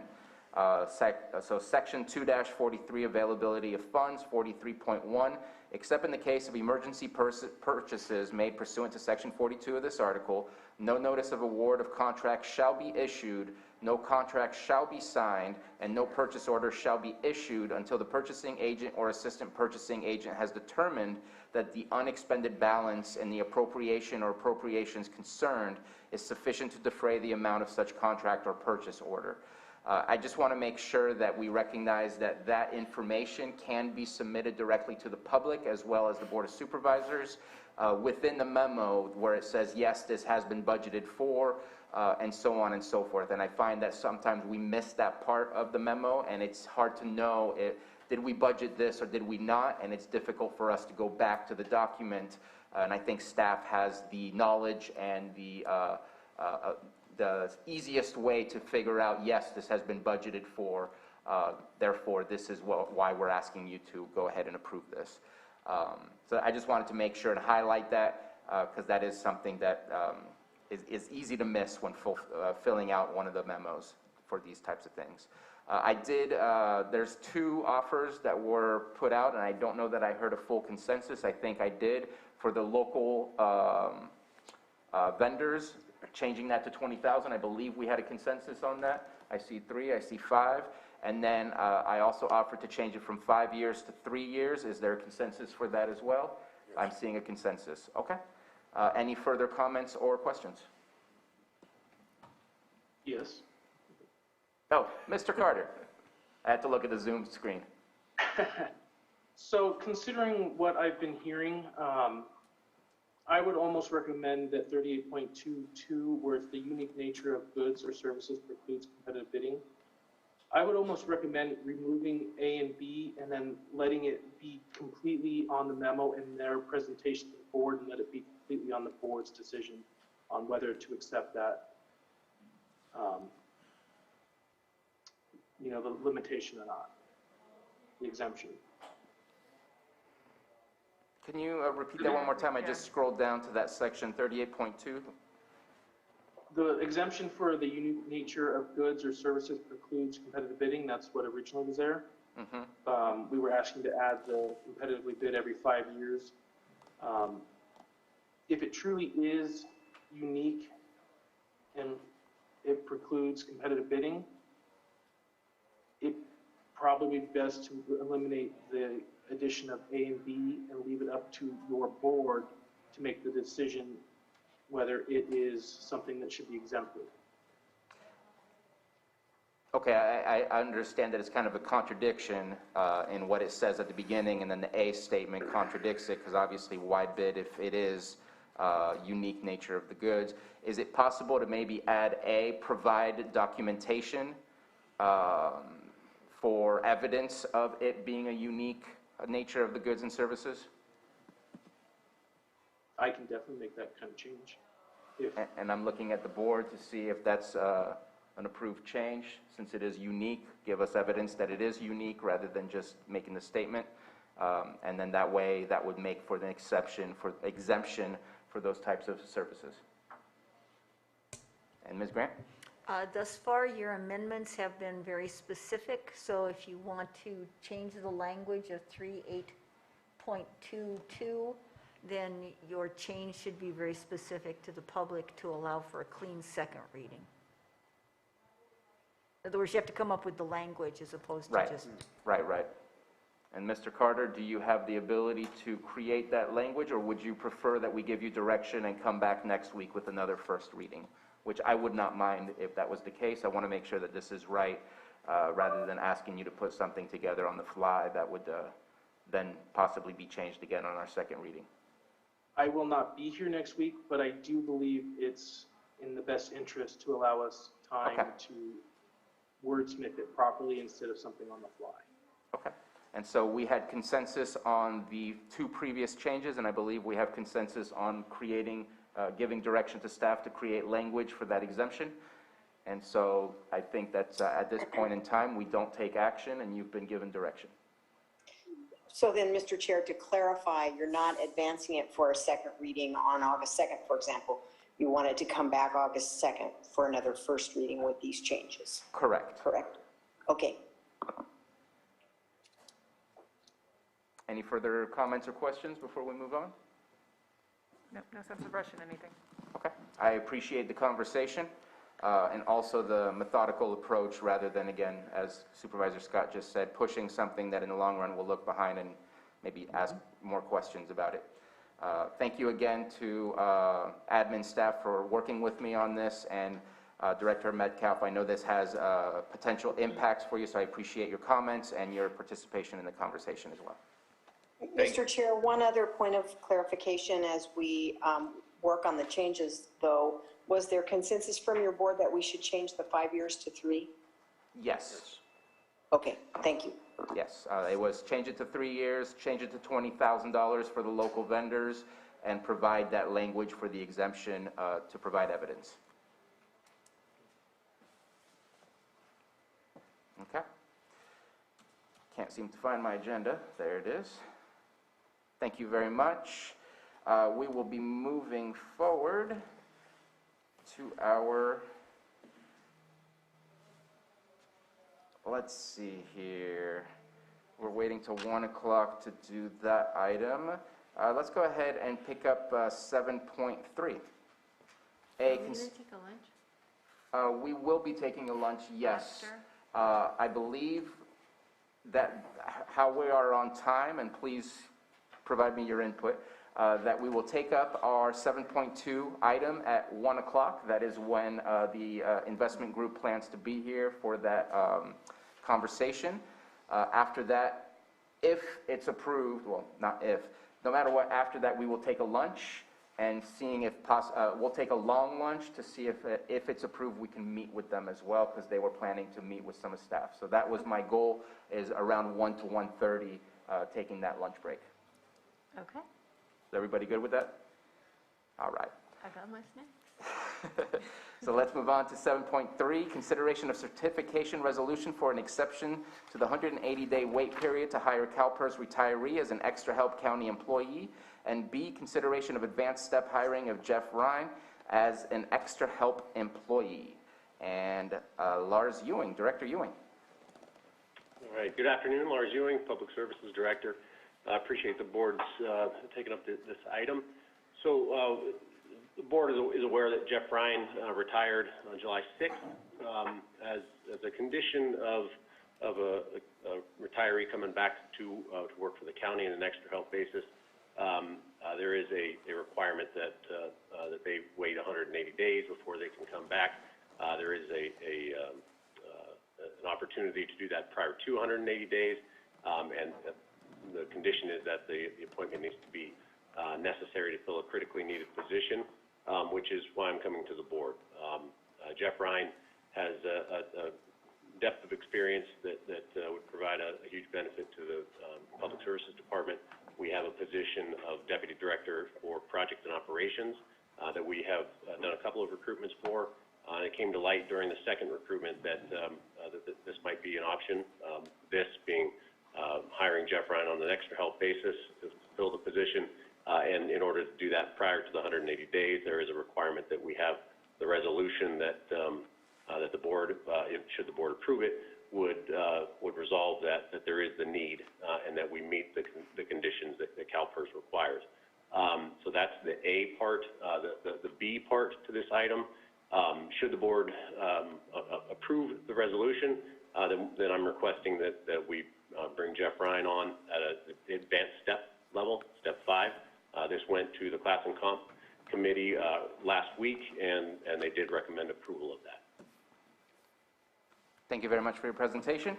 Any comments or questions from the board? Supervisor Simon. Yeah, just, as I said, it went to the Class and Comp Committee. I don't sit on there with Supervisor Scott, but, you know, we did feel like this was an opportunity for us to bring the board to have the complete conversation.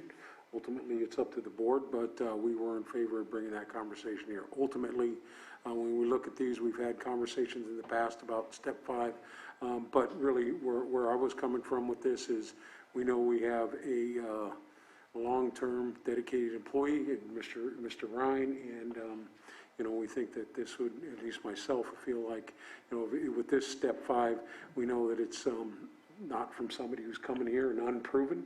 It's a proven individual that's going to add some opportunity to serve our public services department, I think, in a good manner. So that was my thoughts on it, and I'm glad that it's here today, that we're discussing this on the board level. Thank you very much. And just to add to that, that we thought too that he could come in and not skip a beat and be able to get right in and be able to do the job without any sort of training, where I know before they were looking at this to be a full-time job, and I think he could do the job part-time, saving us money even coming in at a step 5. Thank you very much for your comment. Any further comments? Okay.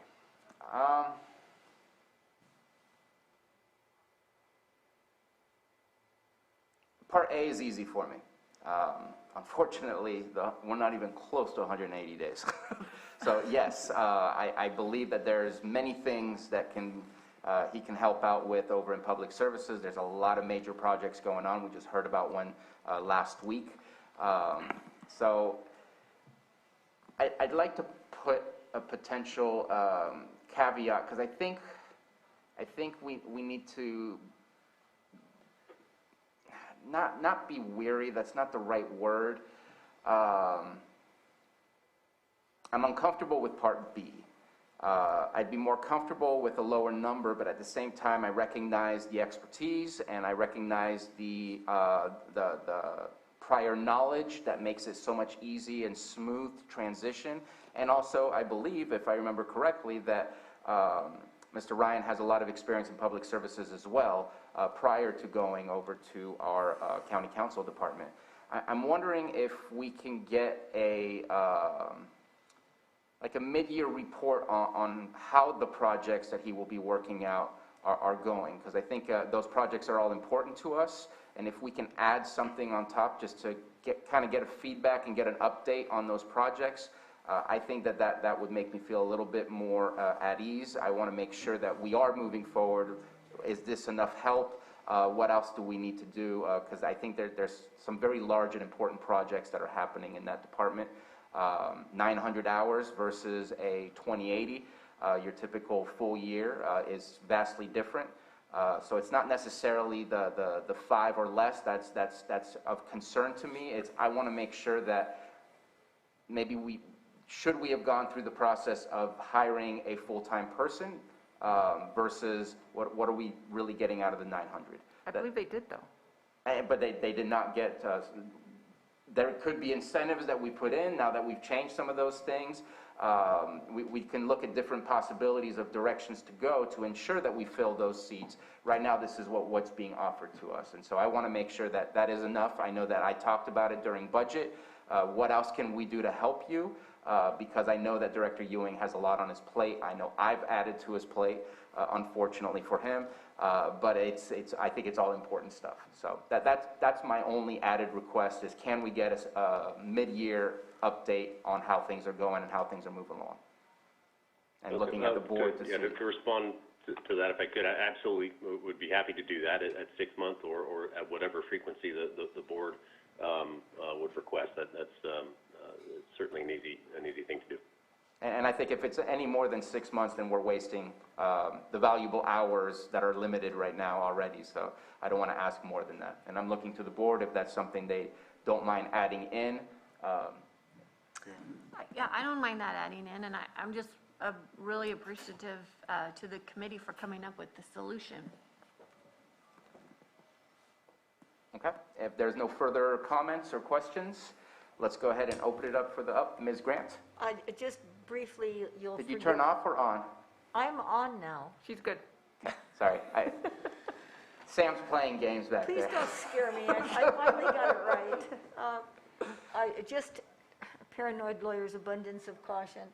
Since this does have to meet with the approval of CalPERS, I would just like the opportunity to remind the department that the resolution should be presented to CalPERS, make sure everything is fine with them before bringing Mr. Ryan back, because I'm sure no one wants to do anything that would in any way jeopardize his well-earned retirement.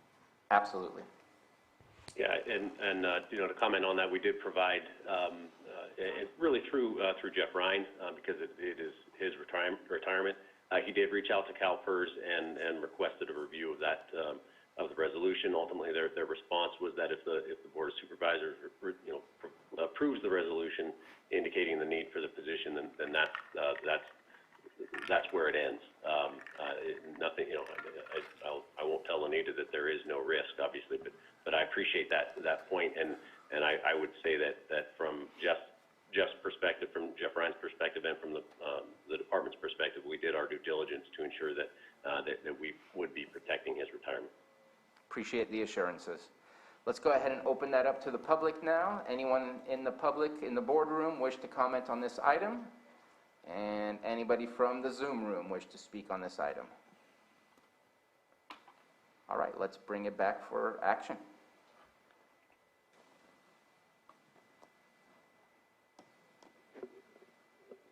Mr. Chair, I will offer the resolution.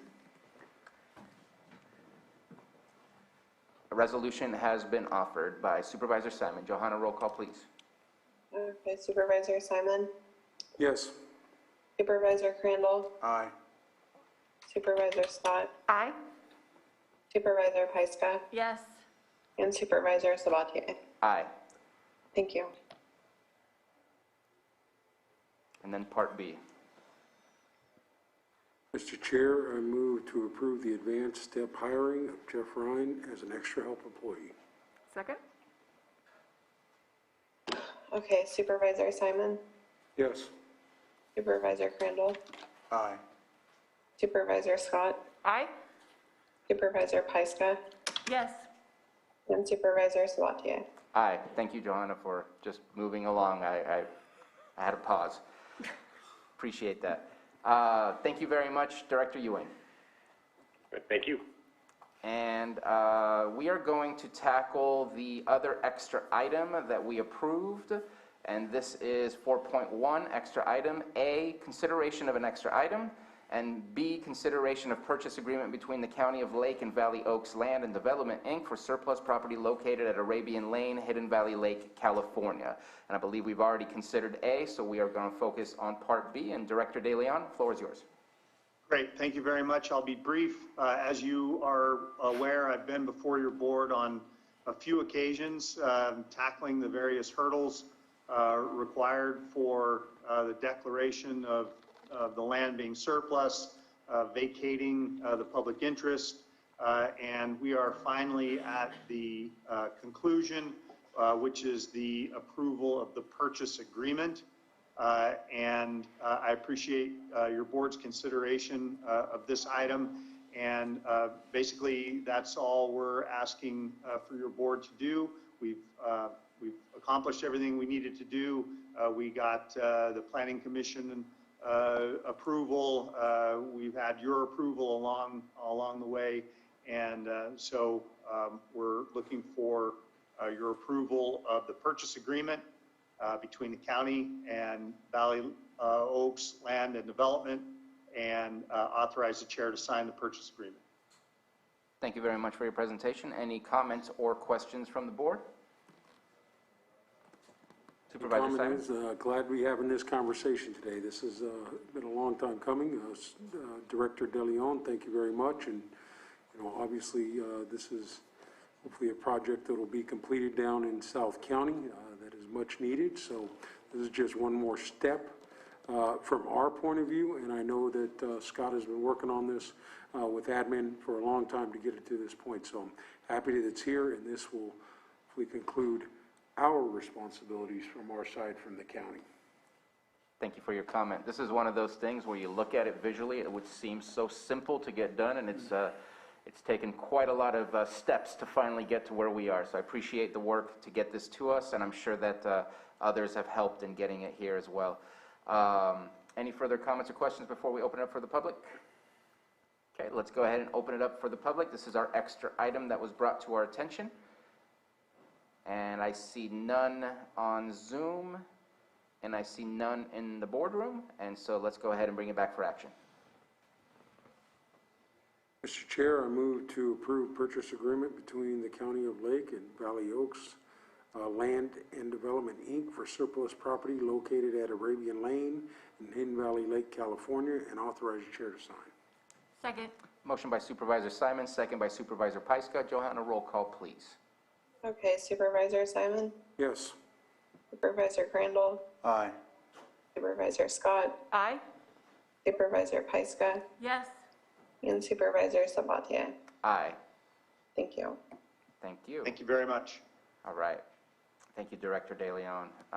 Let's go ahead and do item 7.4.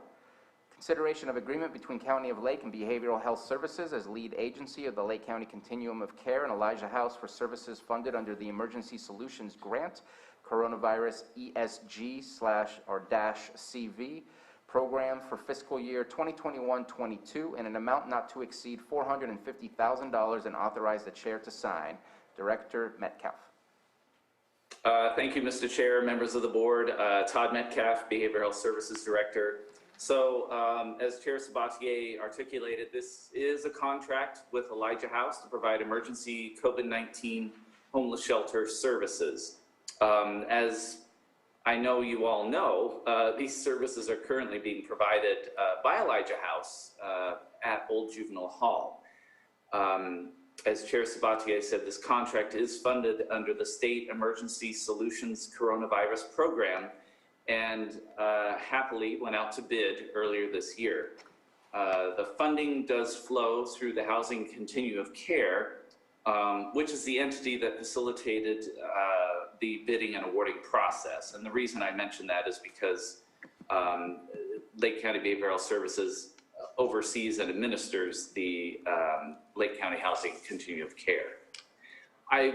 I would like to add that since Elijah House began operations at Old Juvenile Hall when the pandemic began, to date they have served a total of 209 individuals. And of those served, 48 of those have exited the program and landed in secure housing, and 24 of those also gained employment, which I think is pretty extraordinary. So with that, I'm now requesting the Board of Supervisors to approve this contract with Elijah House to fund the continued COVID-19 homeless shelter operations at Old Juvenile Hall. But before your approval, I do need to point out there's a very minor edit that needs to be made to the contract, that the Elijah House contact name should be Justin Amman and not John Mitchell.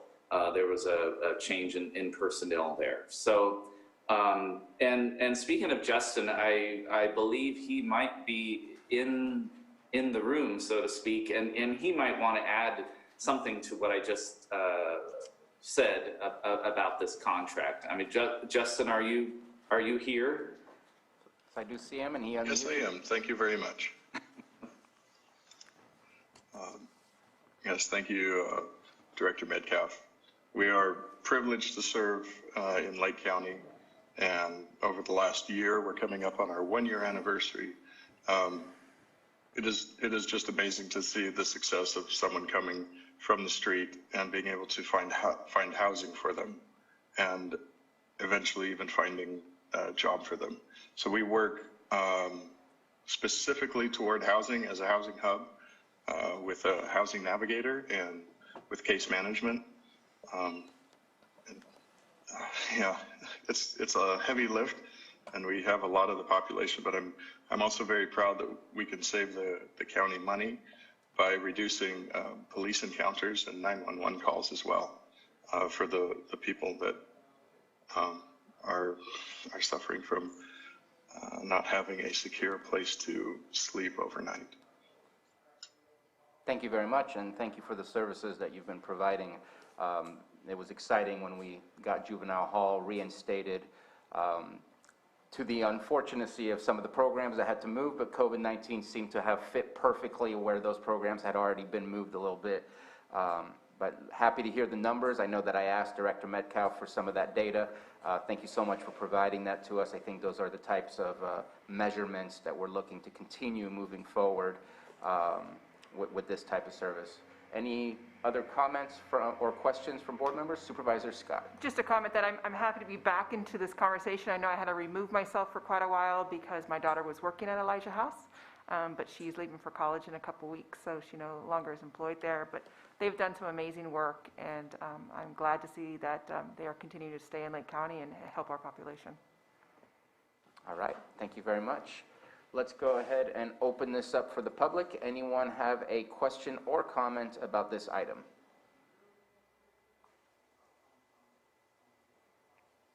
Okay, looks like we have no comment in the boardroom or in the Zoom room, and let's bring it back. I do have a quick question. You mentioned employment. Are there at all any employment opportunities for the folks that are your tenants as they leave to work for the Elijah House? Is that a possibility?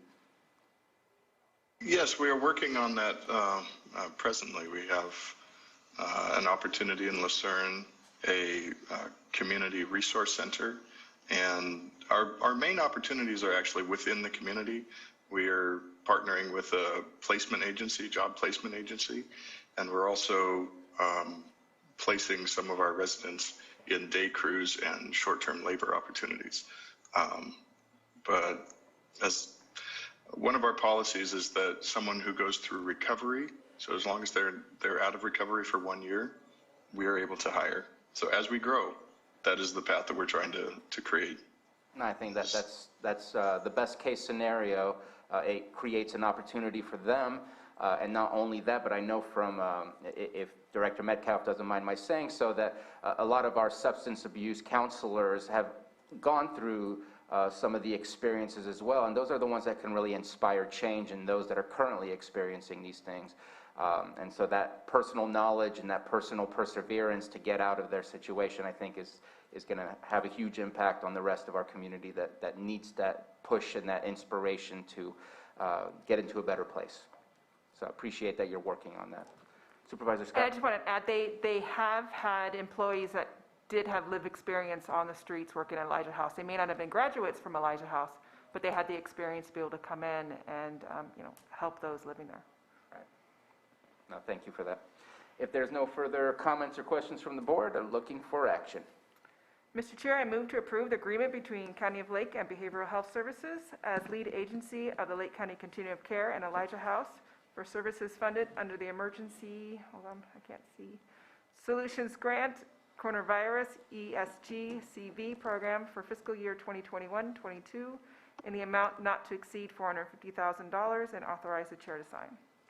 Second. Motion by Supervisor Scott, second by Supervisor Pyska. Roll call, please, Johanna. Okay, Supervisor Simon? Yes. Supervisor Crandall? Aye. Supervisor Scott? Aye. Supervisor Pyska? Yes. And Supervisor Sabatier? Aye. Thank you. Thank you. And item 7.5, consideration of agreement between County of Lake and Behavioral Health Services as lead agency of the Lake County Continuum of Care and Elijah House for transitional housing services for fiscal years 2021 through 25 in an amount not to exceed $207,585 and authorize the chair to sign. Director Metcalf. Yeah, no, I'm not there yet. Be thankful I'm not a doctor. Thank you, Mr. Chair, members of the board. Again, Todd Metcalf, Director of Behavioral Services. So what's before you now is a multi-year contract, again, with Elijah House to provide now transitional housing services to clients that are moving out of the COVID-19 homeless shelter that we just mentioned, that's being run out of Old Juvenile Hall, that is also operated by Elijah House. And these folks that are will be on their way to permanent housing. That's the link between a shelter and permanent housing is transitional housing. So this is exciting. So and it also follows what I've talked about before. You know, the housing first model. If we can't get our folks in a stable housing environment, they will not respond well to treatment and services or programs that are designed to help them succeed. So this is a pivotal piece in the housing puzzle here in Lake County. So this contract is funded by the California Emergency Solutions and Housing Program, and also went out to bid earlier this year through the Housing Continuum of Care. Because this funding does flow through the Housing Continuum of Care, again, they are the entity that facilitated the bidding and awarding process. So that said, I'm now requesting the Board of Supervisors to approve this contract with Elijah House to secure a transitional housing facility to house clients moving from the COVID-19 homeless shelter to transition them to permanent housing. And we still have the same little minor edit to this contract as well, that we need to change the contact name to Justin, who's with us now. But other than that, the contract is good to go. So, and Justin, I don't know if you wanted to add any more to this, because this is going to be a long-term project with not a lot of money, but excited to be a part of it regardless. Yes, thank you, Director Metcalf. This program that we're putting together with the funding from the cash grant is very exciting because it allows us to secure housing that our clients would not otherwise be approved for when going out into the community, and someone who has no rental history or has very little to no income applies for a rental with the landlord. They're often, or 95% of the time, rejected. We do things like build relationships with landlords and landlord incentives. We do everything we possibly can to help our clients, but without actually securing the facilities ourselves or the rental space, we simply can't find housing for a large percent, sometimes more than half of our people at the shelter. And this program isn't necessarily for or only for people at the shelter. This is a housing stabilization program, and it's meant to be short-term. So it gives someone in need of stable housing who may or may not be imminently homeless, could be, but it gives them a place to stabilize until we can help them through our services secure the permanent housing, which is a longer-term solution. So this would be 6 months to a year, hopefully less than a year for most people, is our vision. And everyone here pays a portion of rent in this program, but there is no requirement of having to be sober to come into the program, having to stay sober. The requirement is that the person is not disruptive, violent, aggressive, those kinds of things. And I want to add that this is a needed complement to what Hope Center is doing in the city of Clear Lake. And so, and then of course this comes back to the Collier Avenue project that, we're all working on. And I think Susan Parker is there, but she doesn't have to say anything. But, we're still working on that because that's going to be the final piece of this puzzle. So I'm just excited that it's slowly coming together. This has been a lot of years and a lot of time to pull this off, but this again is going to be an important and pivotal piece to the housing and homelessness puzzle in our community. All right, thank you very much. Supervisor Scott? I definitely,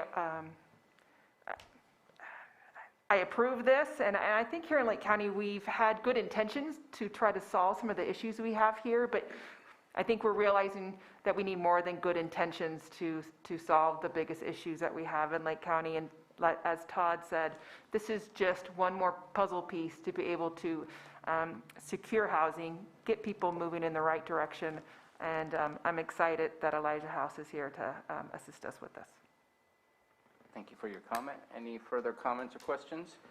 I hate to ask this question, but I'm kind of curious. This is a 5-year plan. Are we expecting to get more funds over the course of the 5 years? Because the $200,000 or 207 or 8,000 that it is just seems very minimal for 8 people, because that's what the scope of services looks at, is to provide beds for up to 8 people in transition. And just wondering if there's any further grant funding that will continue. Maybe you have to hit milestones in order to receive more. I'm just a little nervous about how low that is.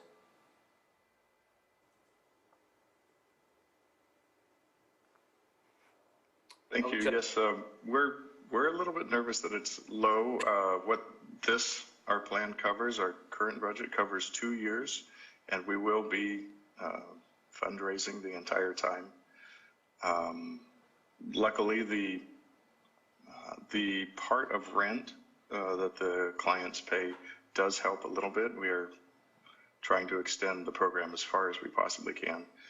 What we foresee is that our employment development program with road crews and with Department of Transportation can bring in more money. So we will be bringing in more money into Elijah House in Lake County through other services, and we will also be applying for grants. Now, I've talked to our HUD advisor, and she has mentioned that there are many housing grants coming through at the beginning of next year in 2022. So we do have plans to sustain the program through upcoming grants, but also through other business activities. Yes, and to add to that, thank you, Justin. I'm sorry, I had to jump away because I couldn't remember what it was called. The California Comeback Plan has millions of dollars set aside for housing and homelessness activities moving forward. And so many of those, I think like there's I shouldn't say million, I think it's $1 billion are allocated to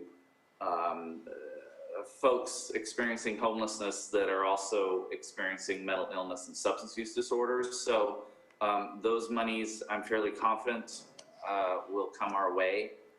I don't have a specific timeline on it. I do know that Governor Newsom approved this when he approved the budget a couple months ago. So we're hopeful that those monies will come our way.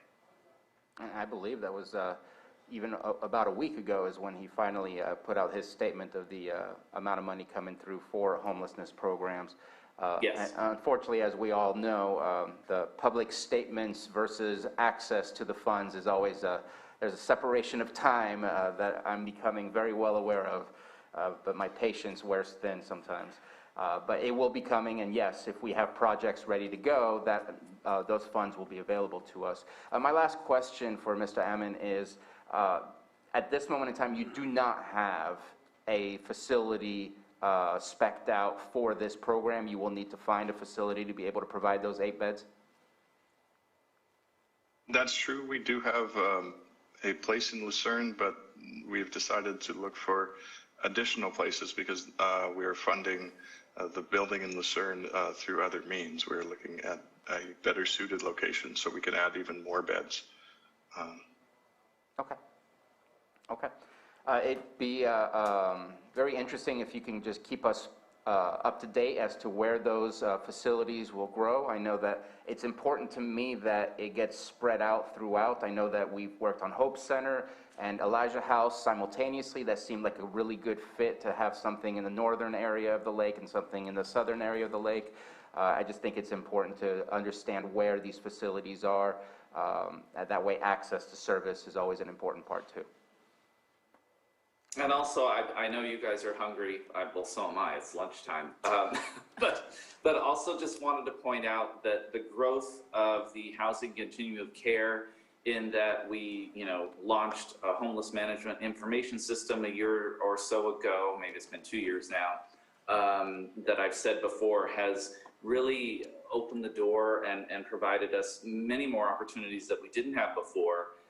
Because the COC was not in full compliance around HUD regulations, that it affords us the opportunity to apply for more monies, such as this particular contract we're talking about now, that can go out to bid and bring monies to provide more housing and homeless services in our community. So it's I know we don't have it, and Bruno, I'm sorry, Chair Sabatier, we don't have the money yet, but it's coming. It's coming.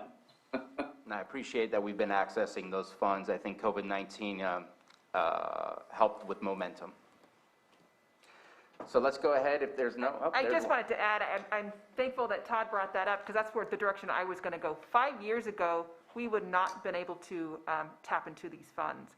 It's only because we have an organized COC that we're able to go after these funds. We had millions of dollars left on the table that we couldn't even go after. So it's really exciting that we're seeing this money come in, and we're going to see these problems. We're going to be able to tackle these issues that we never were able to tackle before. So it's just an exciting time. Yeah, it's coming together. If there's no further comments, let's go ahead and open it up to the public. Anybody in the boardroom wish to speak on this item? And if you are on Zoom, please press the button at the bottom of your screen to raise your hand. And I see nobody on Zoom with a comment, so let's go ahead and bring it back to the board for action. Mr. Chair, I move to approve the agreement between County of Lake and Behavioral Health Services as lead agency of the Lake County Continuum of Care and Elijah House for the traditional housing services for fiscal years 2021 through 25 in the amount not to exceed $207,585, and authorize the chair to sign. Second. Motion by Supervisor Scott, second by Supervisor Pyska. Roll call, please, Johanna. Okay, Supervisor Simon? Yes. Supervisor Crandall? Yes. Supervisor Scott? Aye. Supervisor Pyska? Yes. And Supervisor Sabatier? Aye. Thank you. Thank you very much. And I wanted to check in. Let me see here. Are we ready? I believe we have the gentleman for item 7.2. I'm making an assumption here, as we have not met yet. Yes, you're correct, Mr. Chair. But is the treasurer tax collector with us? Oh, you're right. We're going to need to wait 10 minutes. So what we'll do is we'll go ahead and take up 7.1, and if we can send a message to Ms. Ringen and let her know that we are ready for her. She's joining Zoom in just a moment, Mr. Chair. Okay. Let's go ahead and still do our 7.1. Let's go ahead and get started, and we'll start with Supervisor Simon. So just want to report, have a meeting tomorrow, LAFCO in the morning, in the afternoon, AVA meeting, abandoned vehicle abatement. And later on in the afternoon tomorrow, have a community development meeting. And then Thursday, CCR subcommittee meeting on Thursday, and then also Space Committee meeting on Thursday. We will report that, and then Friday, the EOC drought meeting. Monday, have a meeting with Carol in the morning, and then in the afternoon, have a meeting with Russ Kramer on some issues in Lower Lake and Clear Lake, and that's kind of my meeting schedule at this point. I will be traveling. I'll be Zooming a lot of these meetings. I got to travel out of town for a couple of days, so I'll be on Zoom for some of these. And then yesterday, we had our Risk Reduction Authority meeting. And we move the EMS leadership meeting too. If we can mute, please. So we had our Risk Reduction Authority meeting yesterday. We did have to adjourn the meeting early because, it is fire season. It's a challenge to get our all of our fire districts on, but we did have Chief Jeffrey Thomas attend his first meeting from Lakeport, so we're very appreciative of that.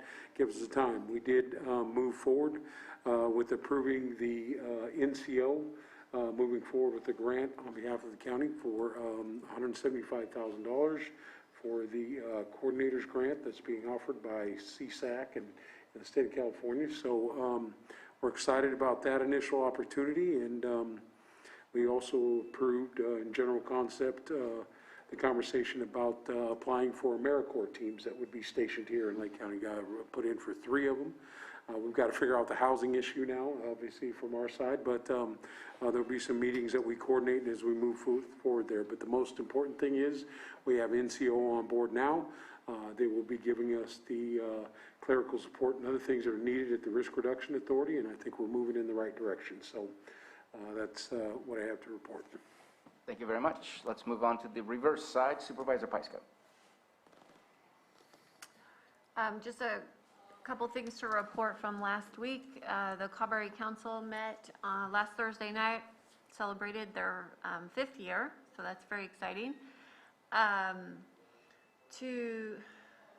To have that group active since the Valley Fire, they've accomplished quite a lot. They've been working on an economic development plan that's just about finished. So they had their final presentation on that, and we look forward to seeing the final report on that.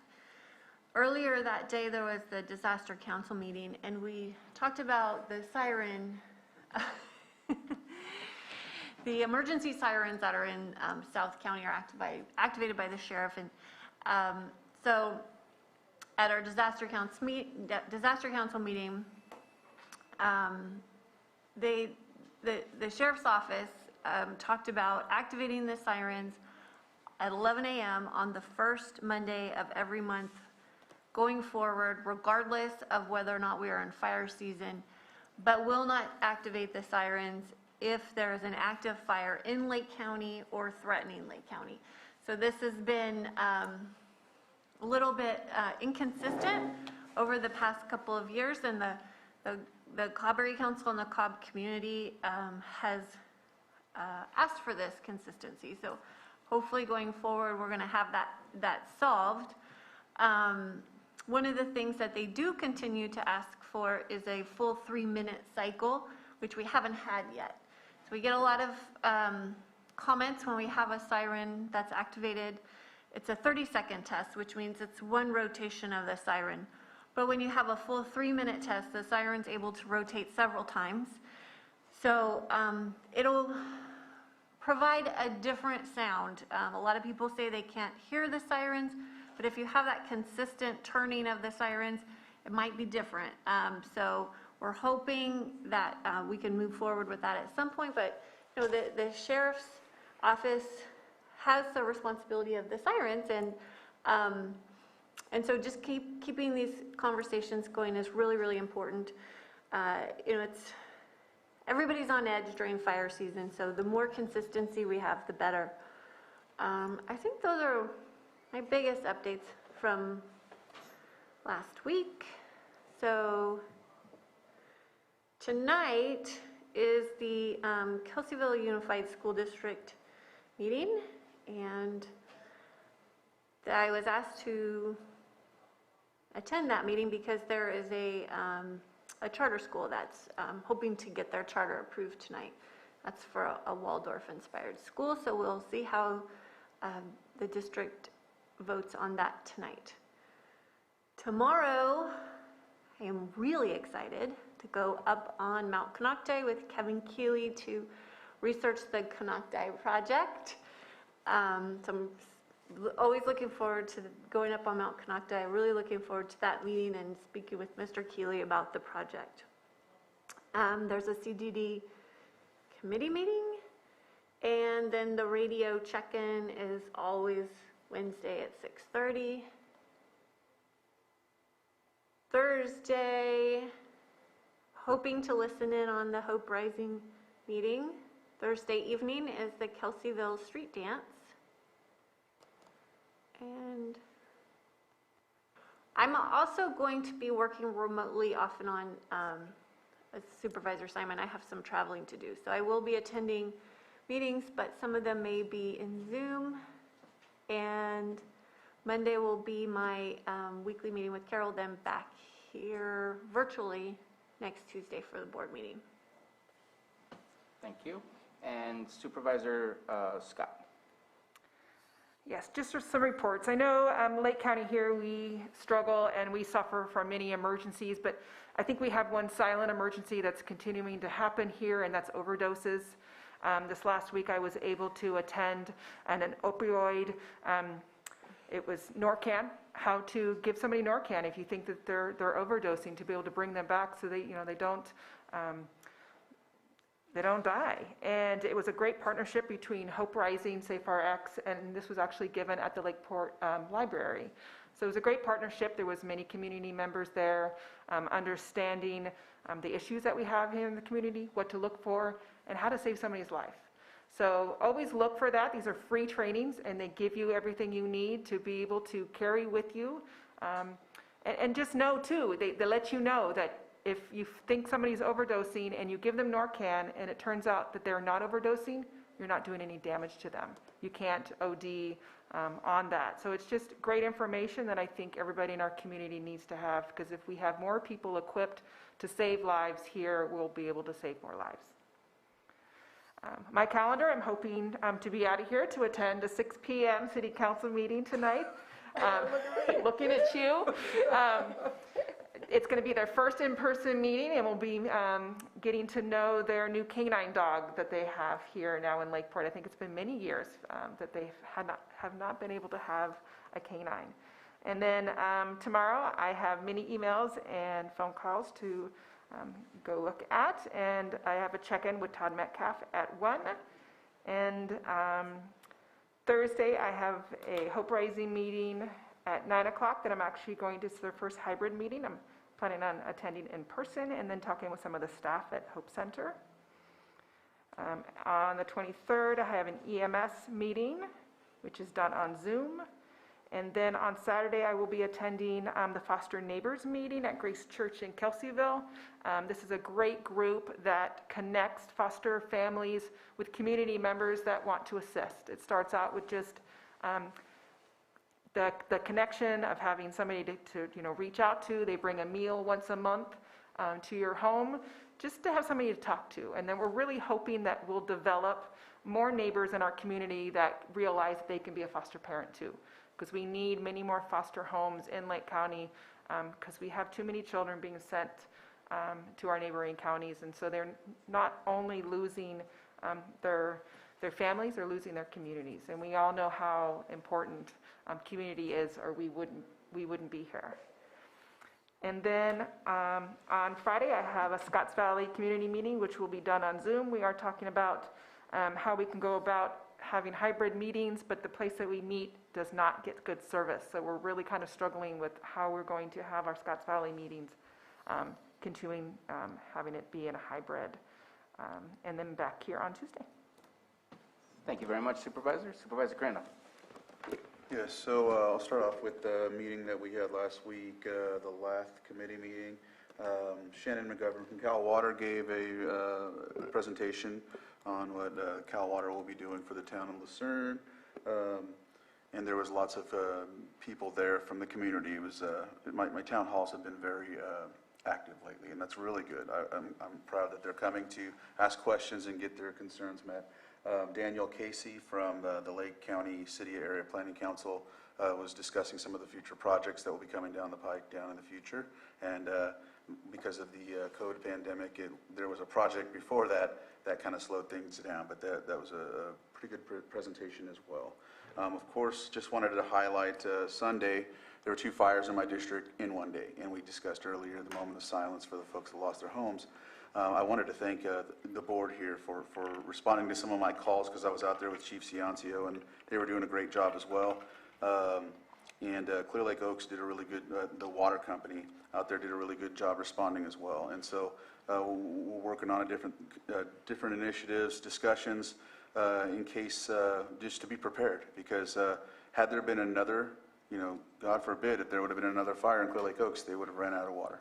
So thank you for reaching out to me with the other water companies that we're willing to help, and, you know, they're connected, and we'll just keep moving forward with that. And, you know, I know that the Lake County Risk Reduction Authority has a lot of ideals in that as well, so I'll refer some of them to you and Moak as well.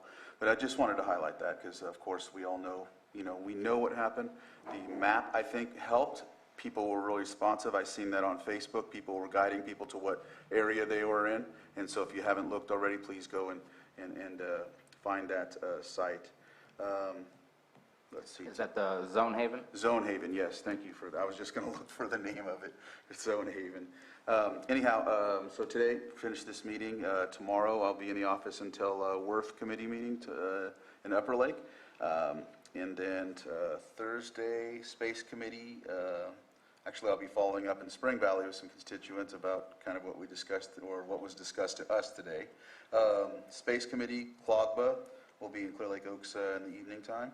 I'm waiting on for Friday tentative meetings that are set up. I'm just waiting to see if they're confirmed. If not, I'll work in the office on a task list, a really giant one. So Monday, AB 52 secret training. I'm not sure who else is attending, but I think I'll go ahead and attend. That's online. I know you inquired about it, Supervisor Sabatier. And so, but you know, I think that the people that are having or conducting, I know Robert Gary is the one that sent it out. I'm pretty sure that anyone that attends, they're just glad. They want people to be educated on it. And so if you're attending that, that's great. And then a CAO meeting at 3, and then back here on Tuesday. Thank you very much. I don't have much to report for last week, but I want to thank specifically Keith Ahart and Frank Haas over at Golden State Water District and Canocti Water District, respectively. Everybody's in this together. Everybody's dealing with the same struggles as the drought becomes a little bit more difficult to deal with, especially from a water purveyor position, especially if you're drawing right out of the lake. I think that I don't know if it's a risk reduction thing or if we just have to deal with our individual water districts, which will include special districts, but it's becoming evident more and more. It's being worked on, but it hasn't been finalized, that interties are absolutely a necessary tool to be able to support one another when there's a need for an emergency such as fires, and we're seeing low waters in one district. We should be connected to another district automatically. We're all around the lake. We just got to figure out how to connect those valves so that all we got to do is flip a switch. And so I know that Lower Lake and Canocti Water District have been working on this for a while. It hasn't been completed, and I think we just need to light some fires, maybe talk to our state representatives. But I think that after our conversations between Supervisor Crandall and myself, it's become evident that we are not getting it done in time to be able to support one another, and I think we need to figure out how to be of assistance for that. Tomorrow, starting off bright and early in the morning with an IFT, which is inter-facility transfer meeting. Then moving on to LAFCO. I believe we do have an AVA meeting, and I have a quick question for Ms. Grant. I can't seem to find the agenda online, and I know the agenda has been posted here in the courthouse. Does that jeopardize that meeting by not having it posted online? It was brought to my attention yesterday, and I couldn't find it either. The Brown Act requires that the agendas be posted, and if the entity has a website, that agenda be posted online. Okay, so I'll check in and see, and that might have to be postponed because of that situation, but I wanted to make sure that we did that correctly. Right after that meeting, if it happens, I'm kind of triple booked on a bunch of different things, but I will be meeting with special districts in the city of Clear Lake to go over some of the projects that are going on over there. And later on that evening is BLM is having another Berryessa Snow Mountain National Monument Trails and Travel Management. They're looking for potential trails into the National Monument. I know I'm working on Davis Street in the back of the city of Clear Lake to go into Cache Creek Wilderness. And there's also talks about doing the same thing around, I'm going to say the wrong road, not Elk Mountain Road, but the other one, Bartlett Springs. Yeah, Bartlett Springs Road. Just trying to make some trails for people to have access to the wonderful scenery that we have out there in that national monument. Thursday, starting off with the Blue Zones planning group, meeting with them next week on the 28th, which is a Wednesday. They will be here in Lakeport to meet with Lakeport constituents and leaders. Please reach out to Supervisor Scott or myself. We want to try to get as many people to meet with the Blue Zones group so that we can get their input and feedback. Blue Zones is basically where a large majority of populations live to be 100 centurions, and looking at ways to work with businesses, work with schools, work with other agencies of what can we change in what we offer in our services to end up changing the outcomes of the health outcomes for our constituents. Then eventually finishing off with a CSAC call that day, Friday starting off with the Drought EOC meeting and finishing off with an EMS meeting. On the 26th, which won't pop up, I know I have my AB 52 training that I'm interested in just learning more about the process. There's certain things that we deal with on a day-to-day basis, but at the same time, we've never, or at least I've never really done a deep dive, and I want to better understand the process and what are the limitations. Meeting with our CAO to prepare for the next day's meeting on Tuesday, and doing another CSAC call just to continue on COVID-19, which unfortunately, as discussed earlier, is growing as far as a problem and an urgency. That will do it for my... I have one question if I could. Supervisor Sabatier, if you end up having the AVA meeting, if you could come back and report out on that, just how many cars have been towed, how much financing we have, how much we have left, because I think that's calls that we all receive about why is the car still sitting there, what is the county doing, so just to be able to have those numbers. Okay, absolutely. And either way, if we have the meeting or not, what I can do is pull the information that we do have from our last minutes to at least provide some of that information. Supervisor Sabatier, I will be attending for at least the first hour of the BLM training or travel management plan. It conflicts with my Worth committee meeting, but at least for an hour I can be present at that too. Awesome. And so now let's go back to our 7.2. A, consideration of county investment policy, and B, consideration of agreement for investment advisory and management services. And I will pass this on to CAO Hutchinson.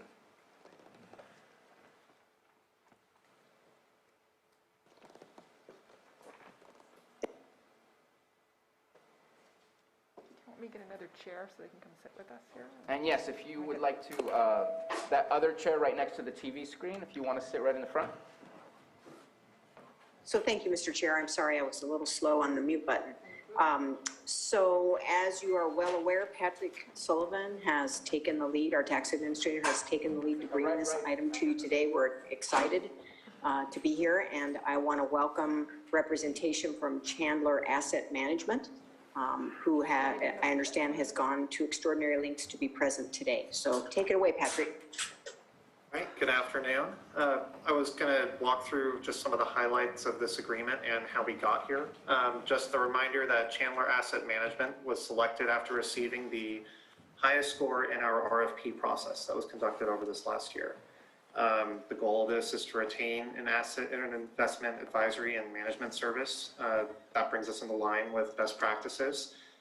Chandler is able to provide a level of expertise and technical assistance to the county that we haven't previously had access to. Just in terms of managing this agreement, your board is retaining its investment authority and will work with Chandler, at least expectations that your board will work through the Treasurer Tax Collector Committee, as well as staff in the Treasurer Tax Collector's office to effectuate the new investment practices. The goal of this agreement, the service that Chandler will provide, not only will it produce the required reporting that the county has been looking for on investments, it also provides an opportunity to maximize our return on investments. They're able to devise a strategy that should produce that maximum effect for the county while keeping our funds secure. The other main point today, just to highlight, is there is an updated investment policy before your board for consideration as well, beyond just this agreement. There are a few small changes made to the policy, and it's just minor regarding board and treasurer office delegation. There is an enormous amount of work that still needs to be done on the policy, and that's actually one of the first more critical tasks that Chandler plans to undertake. So the changes that have been made today is just what was necessary to proceed with this agreement. Over the coming weeks and months, Chandler and county staff would be working on that to update that policy and bring it back to your board as soon as it's ready.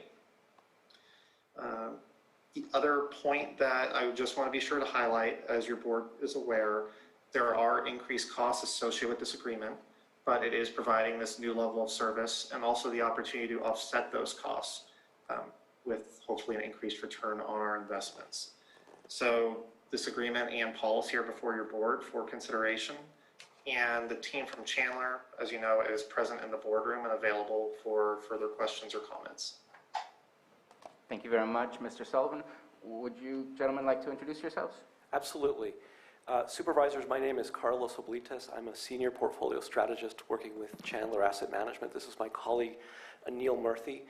He's a relationship manager with Chandler Asset Management. I've been with the firm for approximately 5 years, a little bit over 5 years, but I've been in this industry for 26 years, and the vast majority of it has been working with local governments to optimize their investment portfolios while meeting their goals of safety and liquidity. Chandler manages approximately a little bit over $22 billion nationwide, primarily in California. We've been around for 33 years, and it's really our expertise to be working with the public sector.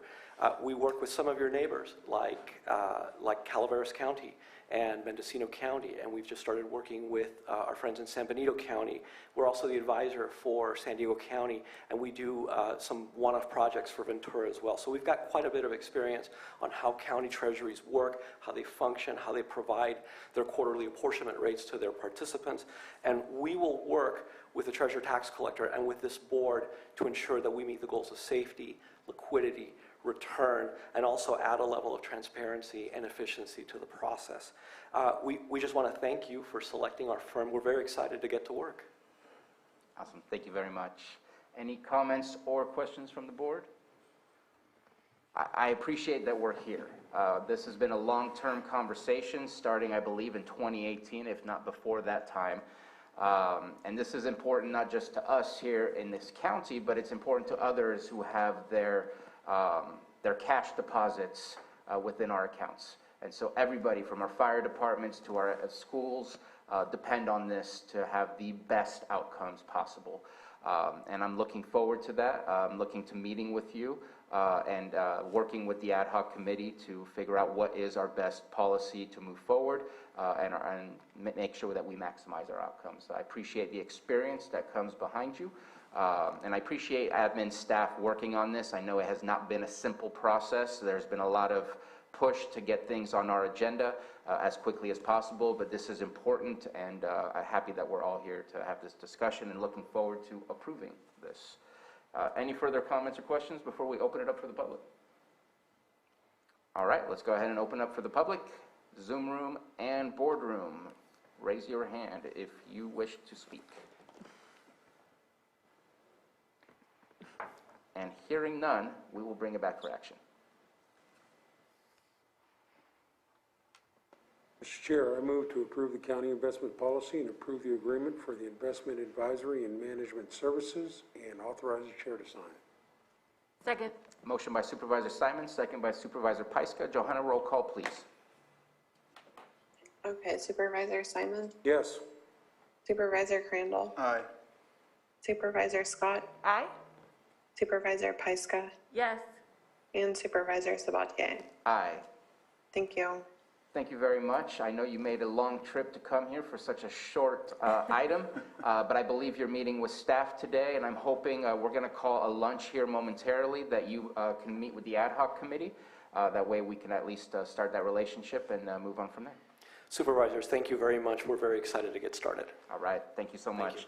And CAO Hutchinson, instead of reading my phone, I know you just texted me, we need to reopen an item, Yes. so we need to wait till after lunch? Mr. Chair, Stephen Carter has asked if we could go back and reopen 6.6, which was the purchasing ordinance. He has need for additional clarification on the local vendor preference, so we can be sure we bring back to you the product that you want.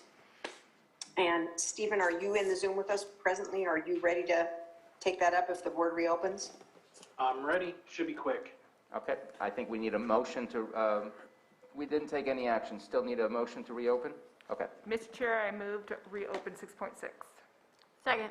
Motion by Supervisor Scott, second by Supervisor Pyska. Roll call, please. Okay, Supervisor Simon? Yes. Supervisor Crandall? Yes. Supervisor Scott? Aye? Supervisor Pyska? Yes.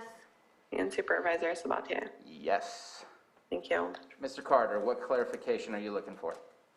Thank you, Board. So when I was starting to take a look at making the changes, the $10,000 max is for public projects. Well, there's another side to that, which are the non-public projects, which is found on page 8, which is 40.3B. And for your standard purchasing of up to 50,000, where over 50,000 is, has to be the sealed bids and everything. The max for the vendor is on 2,500 for the local preference. And where So is the that? Oh, 10,000 that's in Part B? really massive public projects. And that's in Part B? The one I'm questioning what the board would like to move forward with is 40.3B, which is for non-public projects where the cap is only at 2,500. Okay. Is there an interest to increase that 2,500 for those local vendors? Yes. Yes. What would you like to raise it to? I would like to offer 5,000. Yeah, $5,000. Yeah, I would do the same. Okay. Looks like we have consensus for that. Mr. Carter, is that enough for you? Yep, that's perfect, and that's what I would have brought forward. All right. So now we will go ahead and take a lunch. I'd like to take a little bit of an extended lunch. Let's come back at 2:30. And Mr. Chair, to confirm, at 2:30, you would like to hear 7.6, which is your last open item, I believe? Correct, and then we will go into closed session. Perfect. All right, so we will see everybody back here at 2:30.